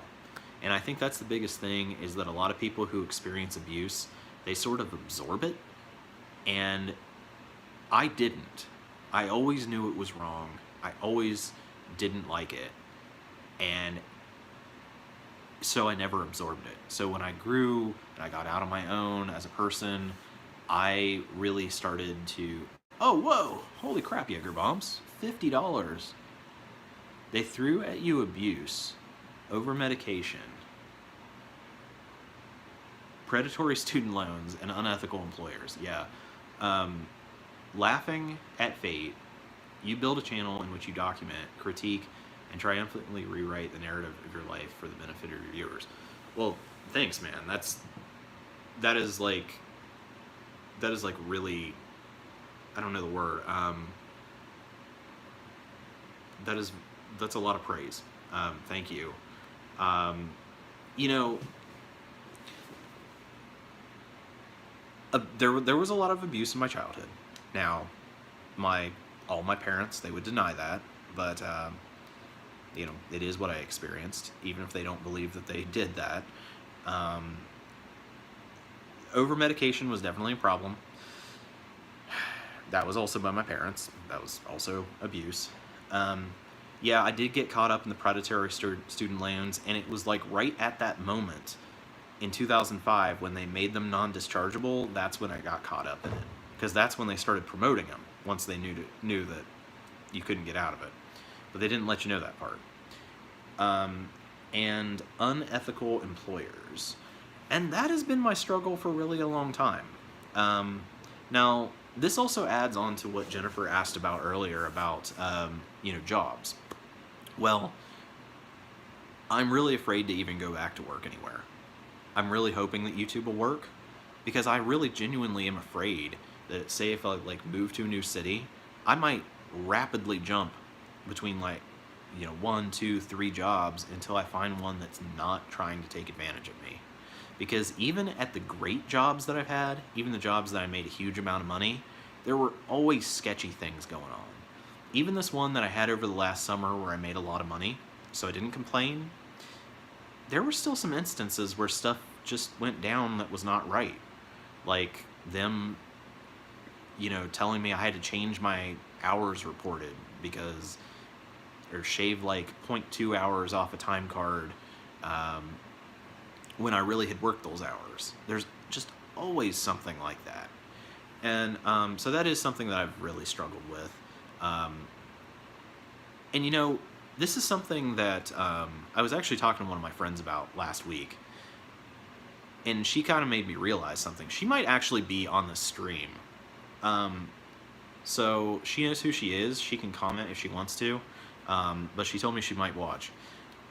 The point is, you know, I was looking back at my work history and how I've had a lot of comments on the channel about like why I have so much problem with the jobs. And people have said, well, you know, you're the common denominator. It has to be you. But I don't necessarily see it that way. I see that they're correct in pointing out I'm a common denominator, but I don't think that that's the reason why.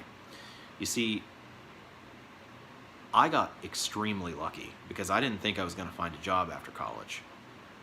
I was so worried about that.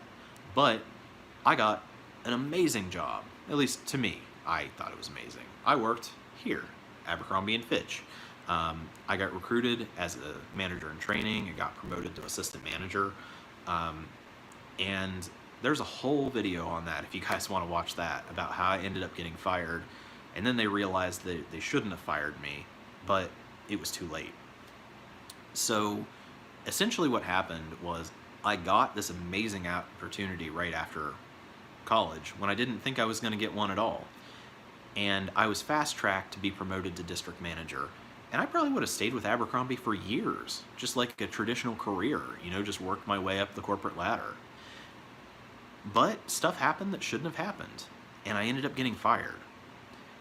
And then imagine explaining that year after year after year to all of the employers. It was like, oh, well, how did you get fired from your first job after college? Or, yeah, after college. And you're like, oh, well, they thought I was stealing, you know? And then that doesn't look good. Even when you say, like, oh, well, they figured out later I wasn't. It doesn't matter. You know, it looks bad that you were fired. When you tell them why you were fired, that's even worse. So I think what my friend helped me realize for the very first time, I knew I had had so many problems with jobs, but she basically made me realize that when I got fired from Abercrombie & Fitch in 2013, that made it so difficult for me to get a job after that. And because it was so hard for me to get a job after that, I basically just took anything I could get. And the more that I took anything I could get, those were the jobs that nobody wanted. They were bad jobs that paid badly, had bad bosses. Essentially, a lot of the issues that I've run into where people are like, hey, this is obviously your problem because, you know, all of these have happened to you. But what it really was is that I was desperate in taking all of the really crappy jobs that, like I said, bad bosses, paid low, no insurance, whatever. And I really did not get back onto my feet. I almost sort of got back on my feet a couple times. Like I had the apartment job that I worked from March 2016 to like October 2017, but then they fired me for looking for another job. I mean, what? And so I immediately got the job at the realtor's office, but then he wouldn't pay me. And so I was only there for like a month and a half until I realized he wasn't going to pay me. That shouldn't be happening. And then I spent almost all of 2018 completely self-employed. And it wasn't until January of 2019 when I started working at Candid. So from 2013 to 2019, I had no job and basically, you know, no stability. And then I got a job at Candid, which was another amazing opportunity. And I really liked it. But a year later, just over a year later, I got laid off. And then that sent me right back into that area of like just no jobs. Well, you know, crappy jobs. So I don't know where it's going to go from here. I'm in that part where I'm able to work on the channel. And eventually, whether it's this time or some point in the future, I will be able to just have my own job. And I think that's why I'm in this mindset that I need to just like do it on my own, is because I've never found reliable employment. And it's certainly not going to help that by the time that, basically by the time that this pandemic is over and I can go find an actual job, I will have basically been unemployed for a year or a year and a half, and that's not going to be good either. But yeah, I don't know, guys. Like, that was just a realization that somehow I had never had, is that that one firing experience right after college is what set me up for so many years of hardship. Um, but yeah, so that's the unethical employers from Jaegerbomb's super chat. Um, and you're right. I mean, like, I guess I did in a way build the channel around student loans, which was a misfortune. And I did make videos like benefits of defaulting on a student loan and my student loan debt story, and I put that information out there. Basically, oh, holy crap, Jennifer, thank you. Oh, that's another 200. Hear you on the sucky employers. Let's become employers ourselves instead and treat our staff right. Yes. So that is another thing, and that's something that I've tried to explain to my mom. My mom kind of is like anti-business minded, and I really, for some reason, she thinks that employers just take advantage of people, which I can understand that thinking. But she's never, or like doesn't really understand the concept that you can become an employer who treats their employees properly, and that is what I plan to do. That is why I don't have employees to help me with the channel.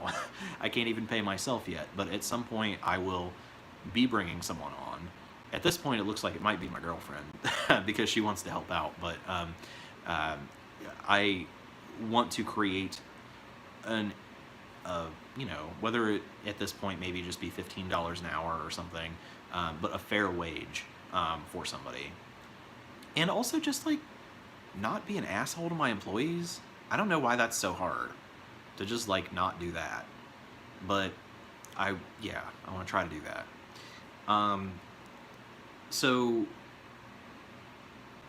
yeah, so I did. It is interesting because there is an aspect of my channel, and thank you, Jaegerbombs, for noticing that and pointing it out. But there is an aspect of my channel that always has been about kind of exposing some of the things that are going on, especially like with my job search series where I talk about the interviews that I've had and how, you know, I get ghosted in interviews and employers just treat you terribly. People don't get it a lot of times. They watch those videos and they're just like, what are you doing? Like, why are you putting this out there and disrespecting these employers? And I'm like, well, people need to know that this is what employers are doing, that people are being treated like this. You know, and a lot of times I call out the employers by name, and I put it out there that like, hey, this company did this to me and this was wrong. So that's important for me to do. But yeah, like basically, I mean, I guess the reason that I just stick with it and I stay, I don't know if I want to say confident, but something along those lines, is just because what's the alternative? If you look at it, it's like, well, do I just give up? But what would that even look like? Would that even look any differently than what I'm doing now? I don't think it would look much differently. So it's like I don't have any option but to proceed. And I do truly believe that sooner rather than later, I am going to be in a position where I don't have to worry about money. Now, I don't know if any of you guys are familiar with West Virginia public broadcasting. Probably not, but I am here in West Virginia, and I listen to a podcast called Inside Appalachia. And the most recent episode came out 2 days ago, and they're talking about the concept of enough. And that is something that only really Appalachians, I think, would understand. But the concept of enough is not the desire to make a ton of money or to have millions of YouTube subscribers.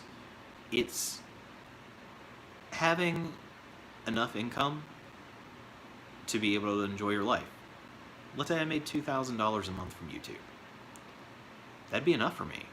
And the channel, of course, will probably still keep growing, but I would be making enough money for me to live on fairly comfortably, especially if I'm living down here in West Virginia and living frugally? So that's what I'm trying to get to. So when I say that I want to build this channel and build this business, I think people are like, ha ha ha, well, you're not going to be like that. But they're thinking that I'm trying to like make millions from it, and I'm not. It's just that I'm trying to create a way for me to make a substantial enough living to cover my basic expenses, and maybe save some, maybe invest some, maybe go on a vacation someday. So I think that that is actually fairly reasonable. And I really like that idea of the concept of enough. It's definitely something I knew about, but I never heard somebody put it into words until they put that in the podcast.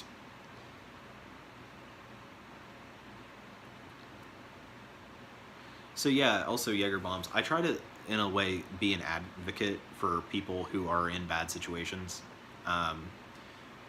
Specifically, I think I'm the only person on YouTube that talks about being a student loan defaulter and advocates for people who are being sued improperly, or like are going through being hounded by debt collectors. I inform them of their rights and try to help them stand up for that. So that's basically, I've just had this situation happen to me and I've learned from it, and that's kind of the basis of my financial coaching, is just like, I've been through a lot of this and I would like to be able to help other people with the knowledge that I've acquired, but at the same time I want to continue acquiring more knowledge, because there's still a lot I have to learn too.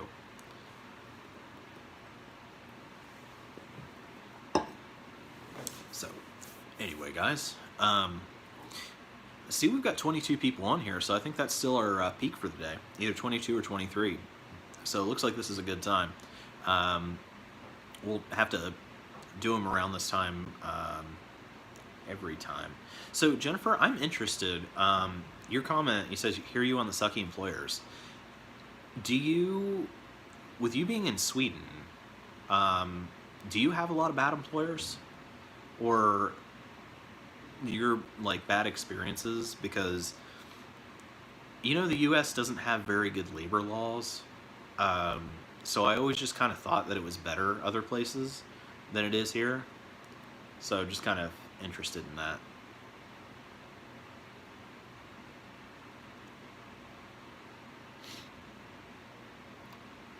While you're typing that out, I'm going to take like a 2-minute break. I got to grab something from over here off the shelf. I will be right back, guys.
Okay, guys, I'm back. Cool, everybody's still here. Awesome. Okay, so cool. I don't see any other comments. If anybody else, go ahead and put it down in the chat. I will just give you guys a little bit more information. basically, for the rest of this month, I am going to go ahead and edit and get out that February budget with me, even though it's going to be super, super late. Colors of Avon. Yes. So, okay, so here's the thing. And I'll jump back in a second and tell you guys more about the videos I'm making. To answer Colors of Avon's question, I know you asked for a tour last time. So just with my camera setup and stuff, if I basically like touch... Okay, I hope we're back. We had that circle going on and that it disconnected, had to reconnect. So Colors of Avon, to answer your question, because my camera, which is my phone, is in this case, it is too big for the tripod, so it'll sit here, but if I move it around, it falls off. So I don't have a way to do it, and plus I've moved a ton of stuff out of here. But before I touched anything, I did film a video here, and it even goes into how everything operated in here. So it's only about 10 minutes long, but it goes pretty in depth out like how I made everything function in this space. So I do already have that, and it's just I need to get it up for you guys. But I wouldn't be able to do it like right now. But just so you know, I mean, obviously you can see the couch here. This wall, this used to be a yoga studio before I moved in here. So this wall and the one over here have that on it. The wall over here is just the blue color without these things. And then the wall over here is hideous wallpaper. Actually, if you guys don't already follow me on Instagram, you can go to... Oh, now I gotta remember my Instagram name. Is it... it's either the MarkGoudy or MarkGoudy Official. I think it's the MarkGoudy. If you go and follow me on Instagram there, I actually did a tour of this office before I moved anything in. So you can at least see what the walls are and the hideous wallpaper that's on that wall. But you also, I'm just trying to also kind of put the videos up in chronological order. So I want to do the move out empty apartment tour of the Columbus apartment, and then do the tour of the office here. I also have an empty apartment tour of the new apartment. So yeah, I will get that up for you guys, but I'm just kind of backlogged with stuff right now. Jennifer says, great, it is 2 a.m. here. Yes, I've had terrible employers, but it is because I'm in the fitness industry as well as the tourist industry. I'm currently getting into law studies instead. Hey, Jennifer, that's like super interesting. Well, obviously you invited me to Sweden.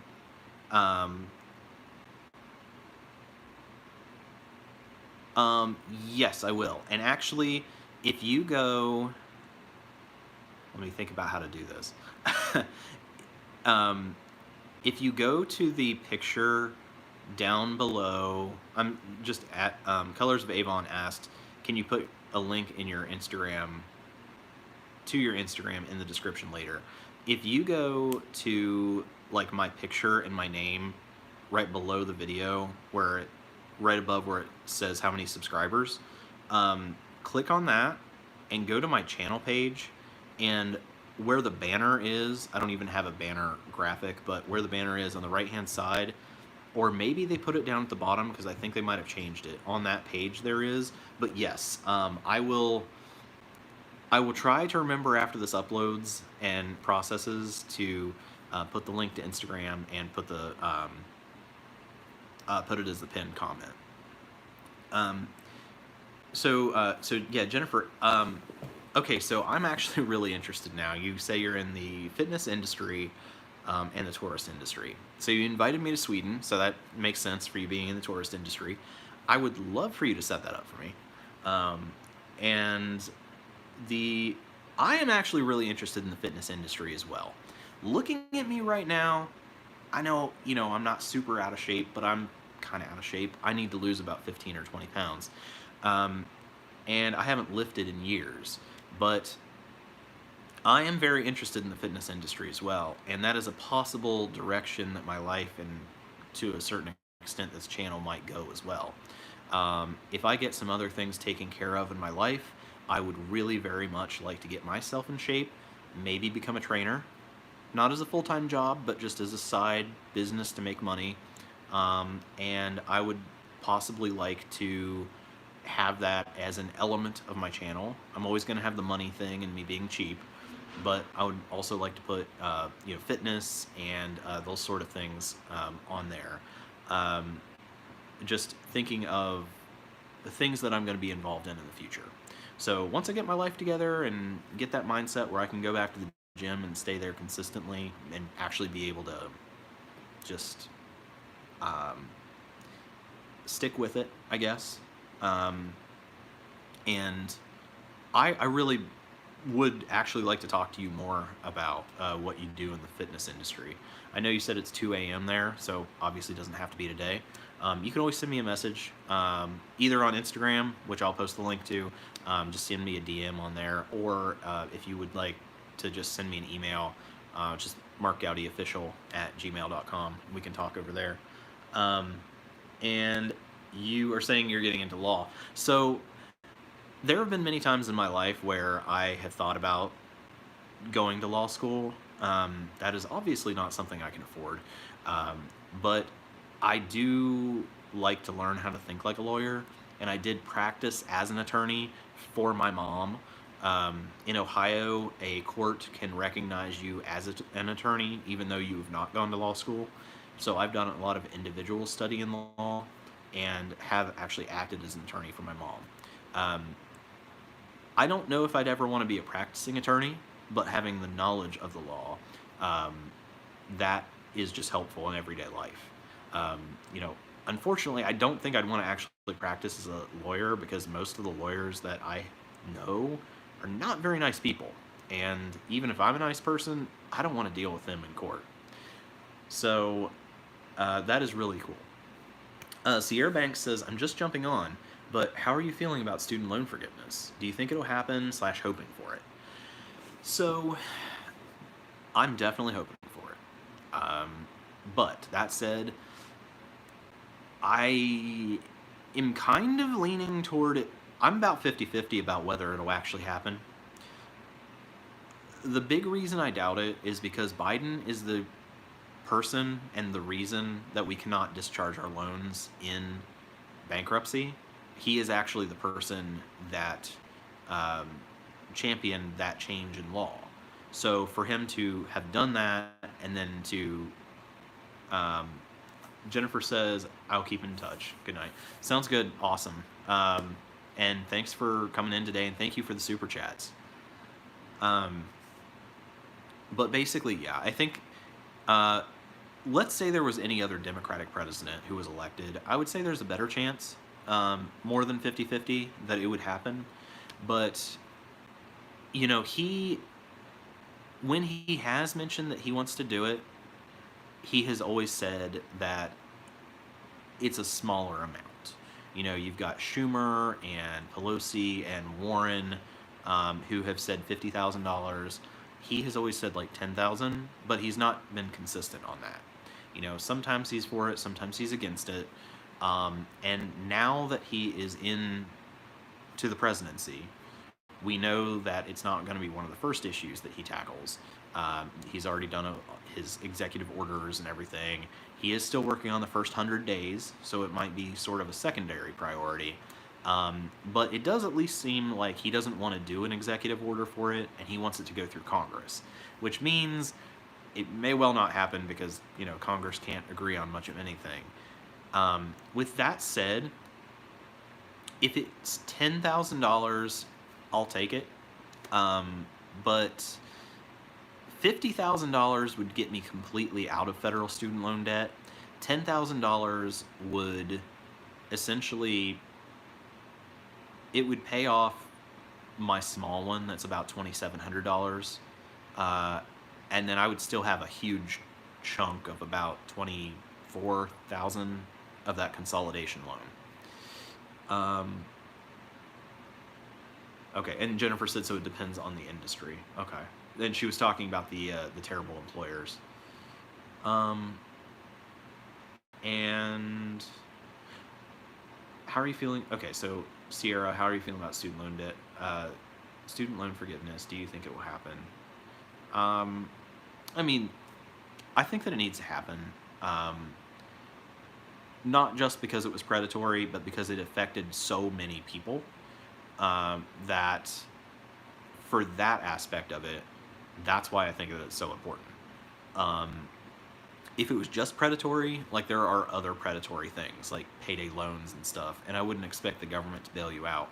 But with it, number one, being something that affects so many people, and number two, that the government actually is involved with it, you know, they're kind of part of the problem.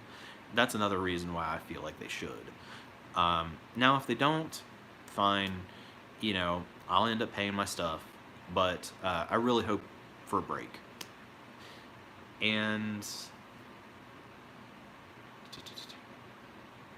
yeah, Colors of Avon, if you're still here, I will try to put that Instagram. My memory is terrible, but I will try to. So Jennifer pieced out.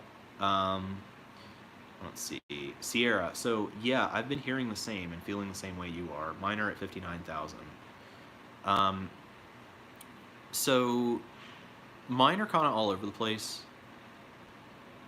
What and when are your next upcoming videos?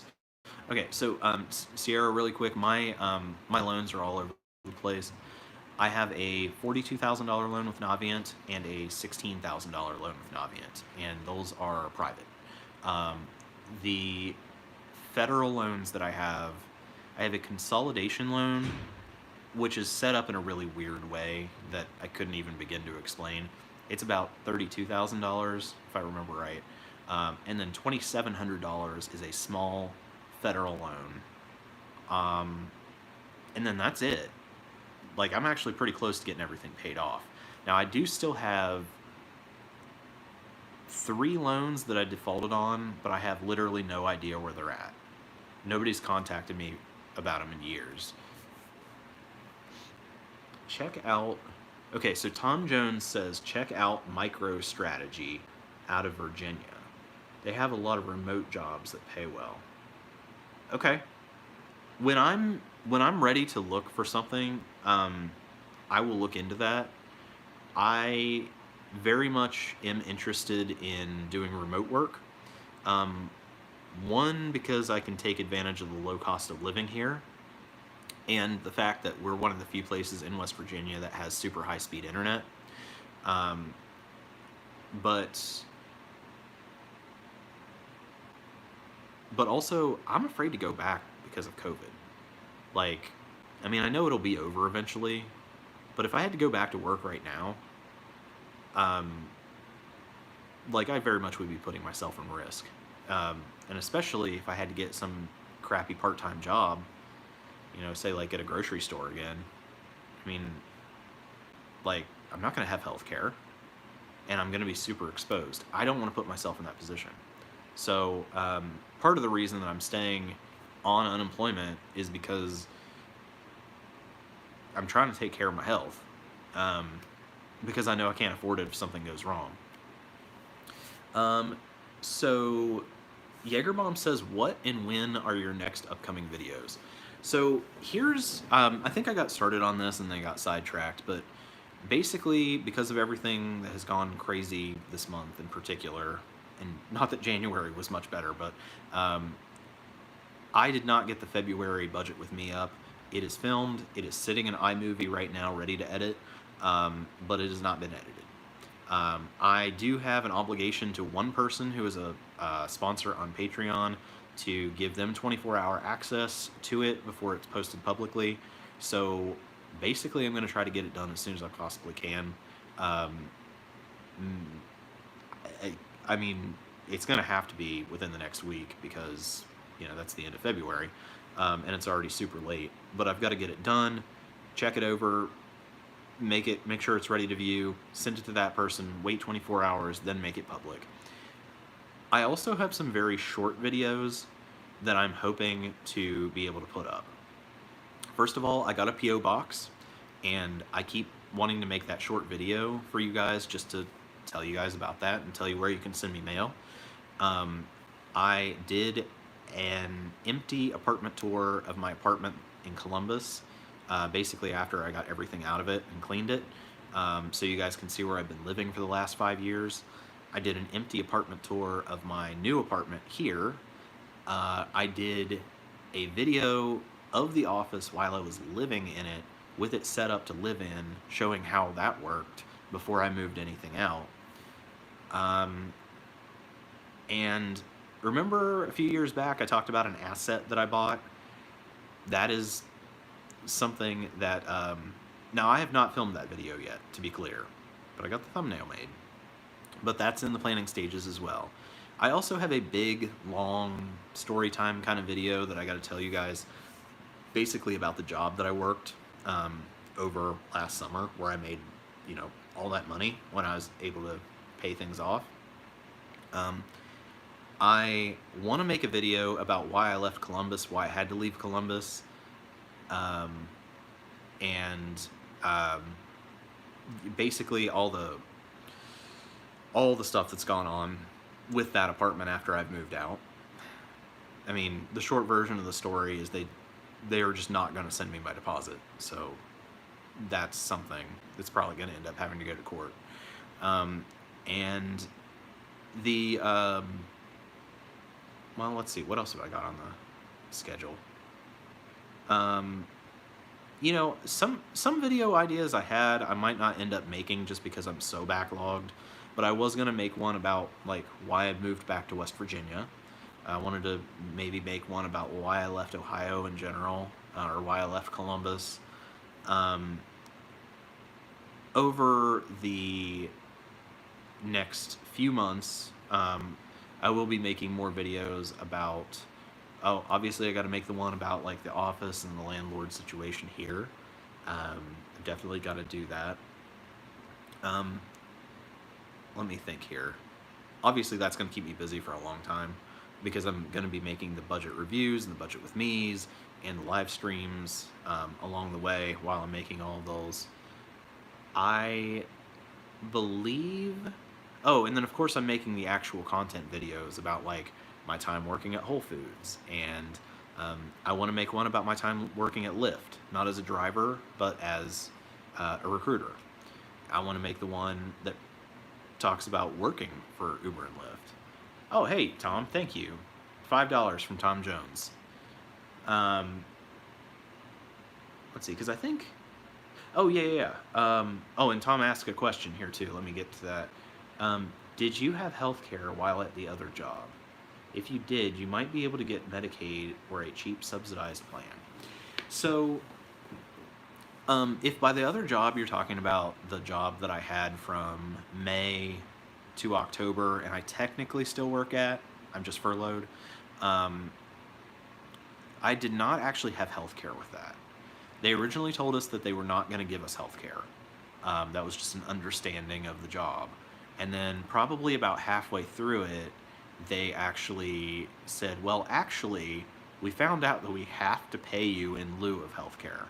So we started at $20 an hour, and then we got a raise, and then after we got the raise, we got what was essentially another raise, but it only applied to the first,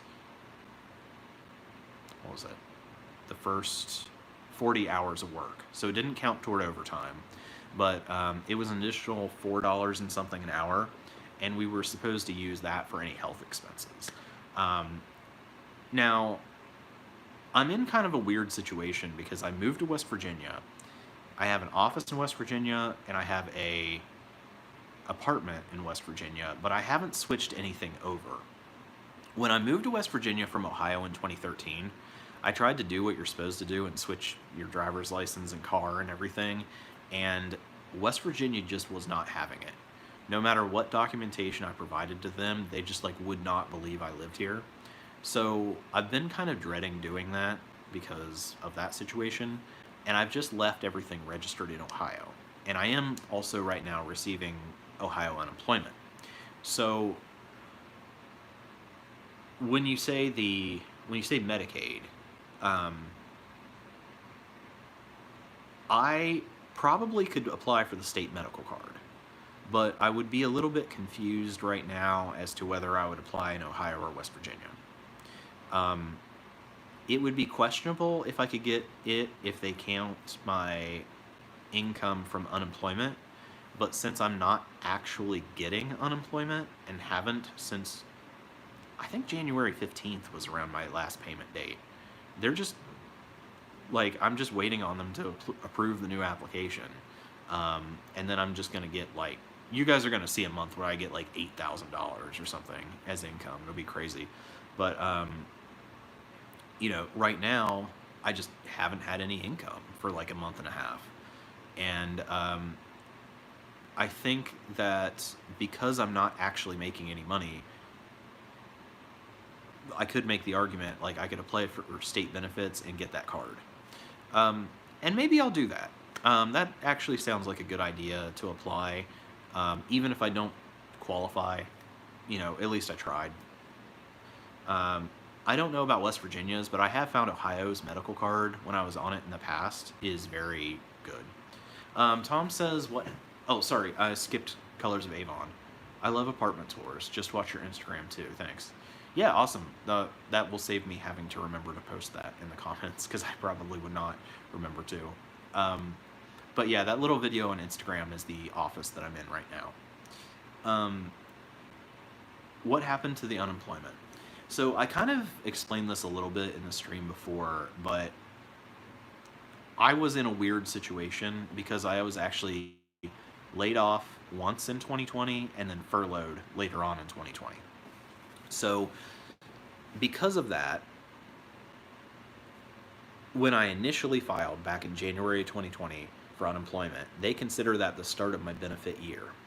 So when I got furloughed in October, I was able to continue receiving benefits under the same benefit year. They just started it back up. And I received benefits October, November, December, and then January. But on January 16th, or for some reason actually January 9th, I don't know what the difference is, but around a year, that it had been a year, I had to file a new claim because it had been a year. At that point, they recalculated my weekly benefit. That actually made it much more. It actually made it $205 more per month, or per week. So a lot more money, which is great. But they, they're so backed up that because I had to file a new claim, it doesn't just automatically send it out every week when I file my thing saying that I looked for work. I don't know if you guys heard that. It sounded like somebody unsheathing a sword. I don't know what that was. But anyway, so because that happened, it's just basically backed up right now. I contact them every couple weeks just to make sure everything's fine. And they're like, yeah, we just haven't got to the application yet. Like, eventually it'll go through. And when that goes through, for every week that I've been filing, because I've been filing every week, for every week I've been filing, I will get $495.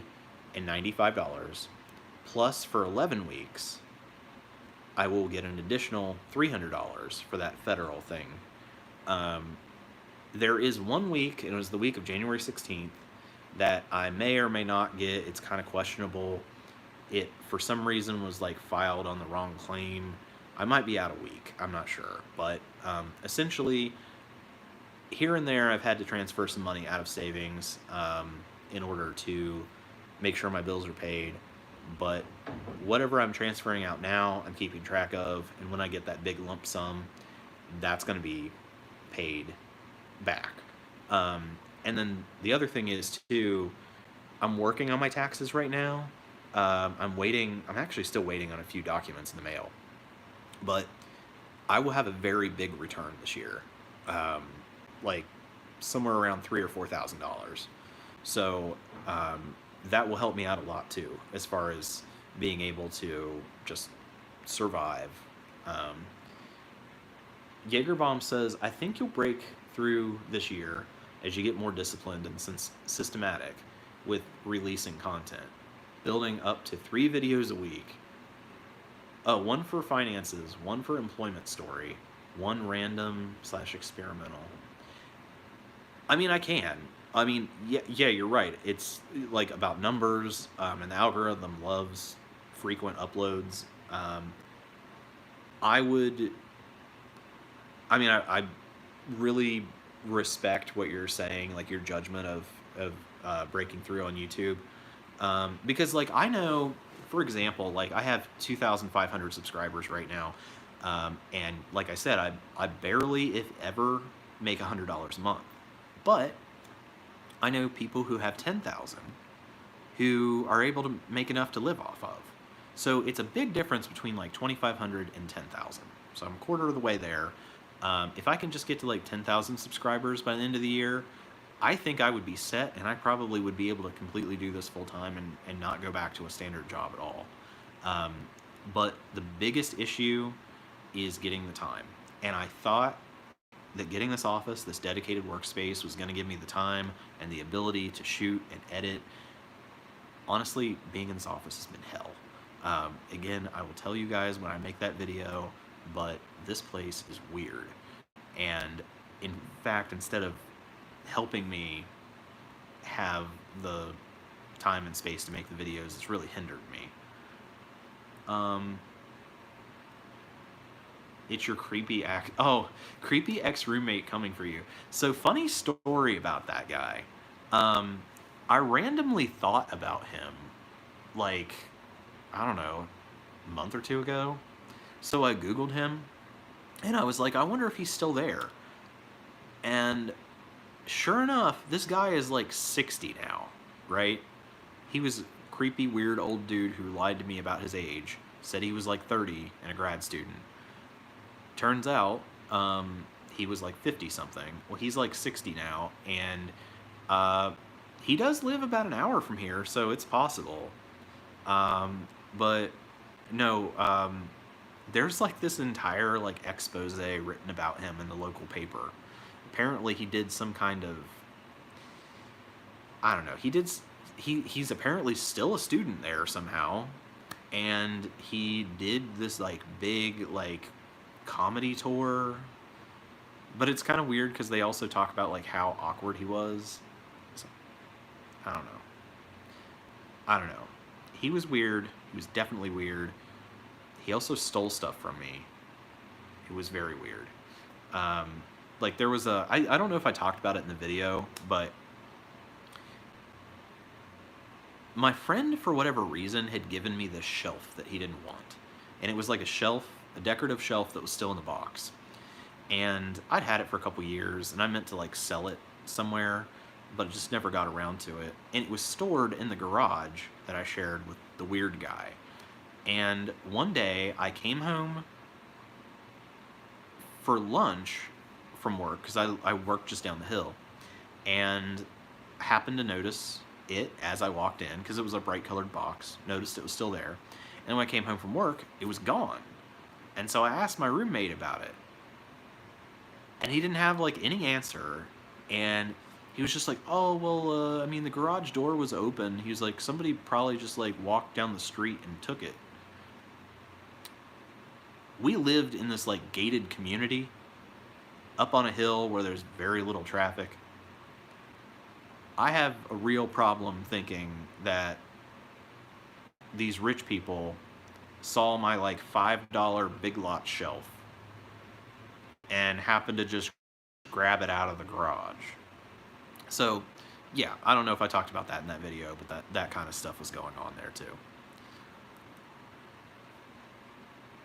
But Jaeger Bombs, you're right. I mean, I really hope that that's the case, because it's not just about me anymore. You know, hey, Poe. Yes. Is the chat still going? Yes. I don't know if somebody can answer him in the chat, because I think that's what he's looking for. I think he's like at a different part of the video, because he's like watching it from the beginning. But yeah, it's not just about me anymore. You know, I have my girlfriend who I need to be able to support. She has moments of weakness where, you know, like she was sick all month. Wait, what? Okay, Poe, did you delete your message? I didn't even know that was a thing you could do. Okay. But is the chat still going? I walked away a moment. I guess it has ended. No, it's not ended. We're still going. No,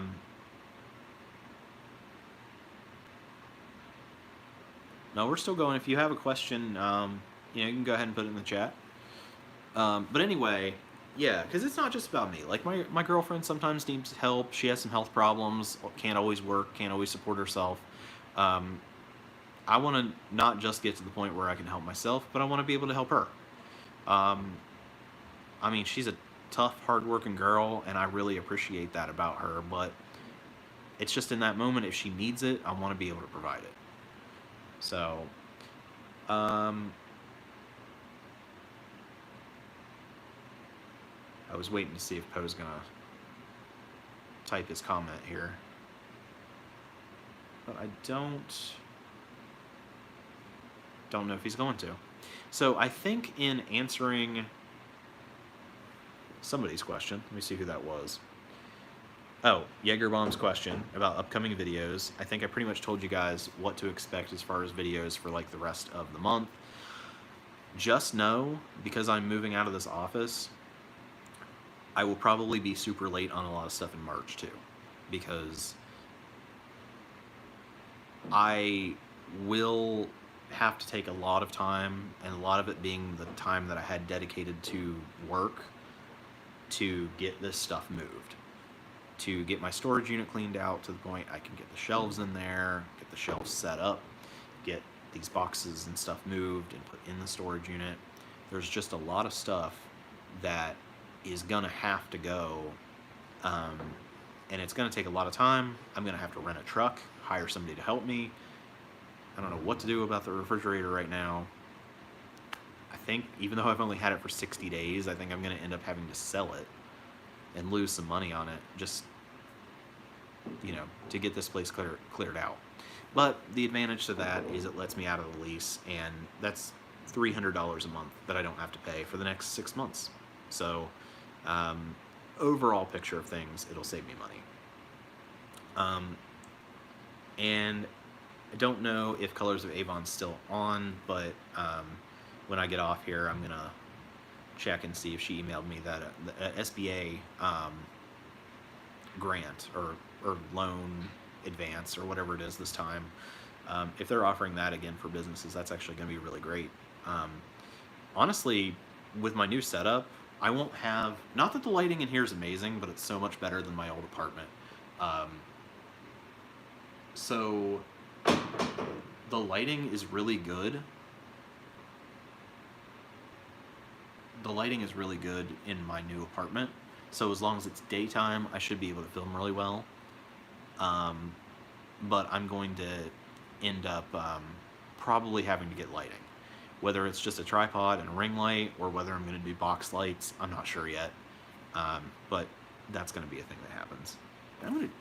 I'm gonna go check and see what that crashing is out in the hallway.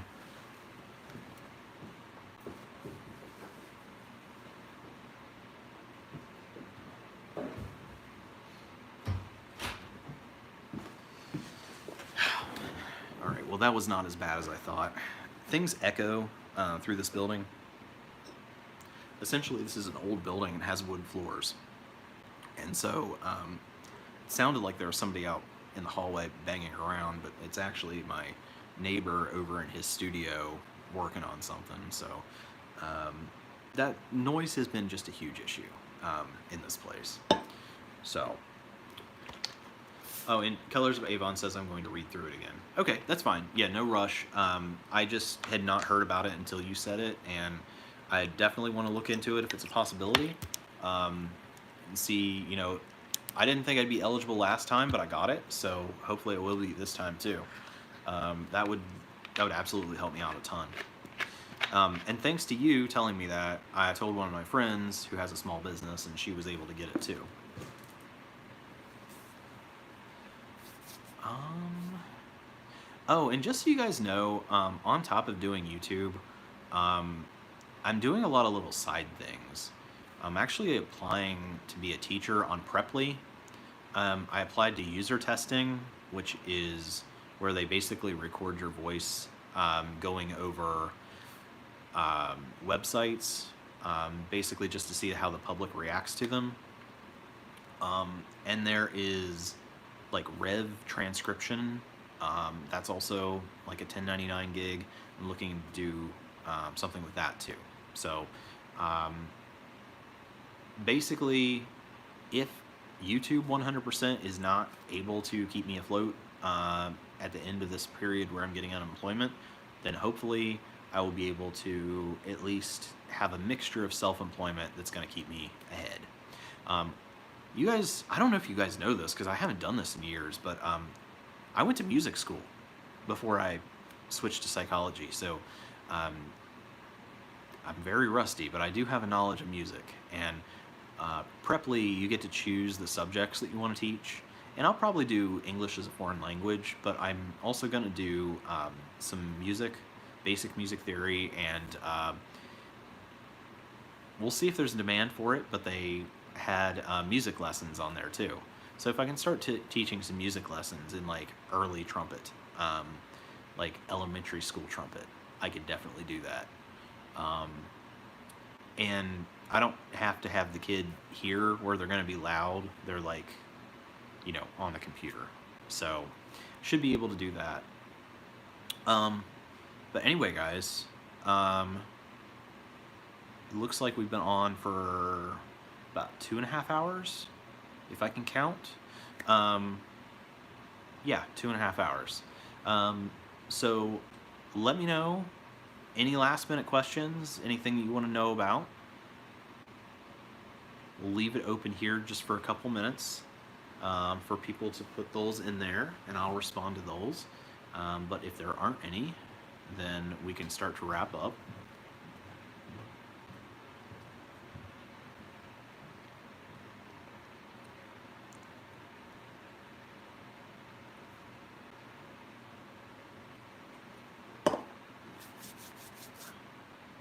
Okay. All right, so the only thing I see is Colors of Avon. She says, have a good night. So, same to you. Thank you for joining. Side hustles. Wait, not scalable, yes. Yeah, that is pretty accurate. Yeah. Sorry, I just got a text on my phone. That is very true. Not really scalable, only to a certain extent. That would not be basically, you said in the long term you were working 40 hours a week for a bunch of different clients and no benefits. That is true. I think what it is like primary goal, be able to do YouTube full time. Secondary goal would be a mixture of YouTube and other self-employment that I can do remotely, so as not have to go back into the regular workforce. But yeah, then the tertiary goal would just be, okay, go back into the workforce.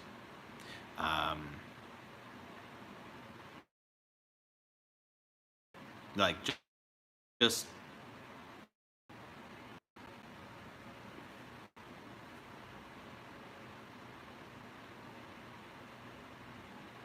all right. So hopefully we're back.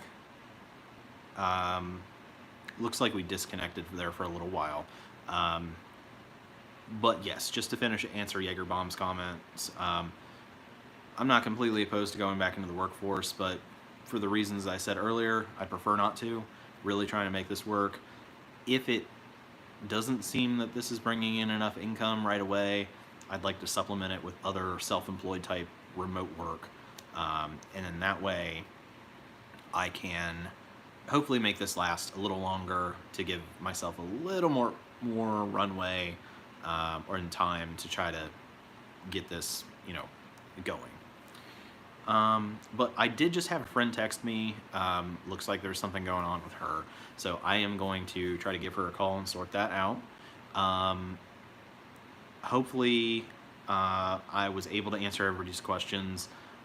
We'll have to schedule this for next month, and basically next month is kind of a special live stream because the first live stream I did was just because things were crazy with the beginning of the coronavirus, and I hadn't talked to you guys for a while, and was really behind on everything then too. So I just randomly, it was a nice day outside, and hopefully next month it will be warm, but it was a nice day outside, and I just set up the camera, and you guys like the live stream, and we've done them monthly since. So next month will be like basically 1 year of having done these.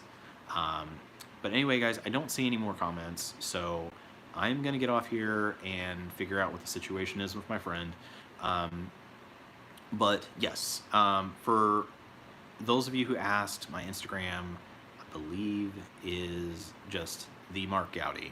So check that out, and you can see the most recent post on there, which is a 360 video of this office that I'm in right now. But other than that, guys, just look for sometime before the end of the month, the February budget with me. I'll get caught up on that. And then I am going to try to put at least one other small video out before the end of the month. So that's all I've got, and I don't see any more comments. So I guess I will see you guys next month then.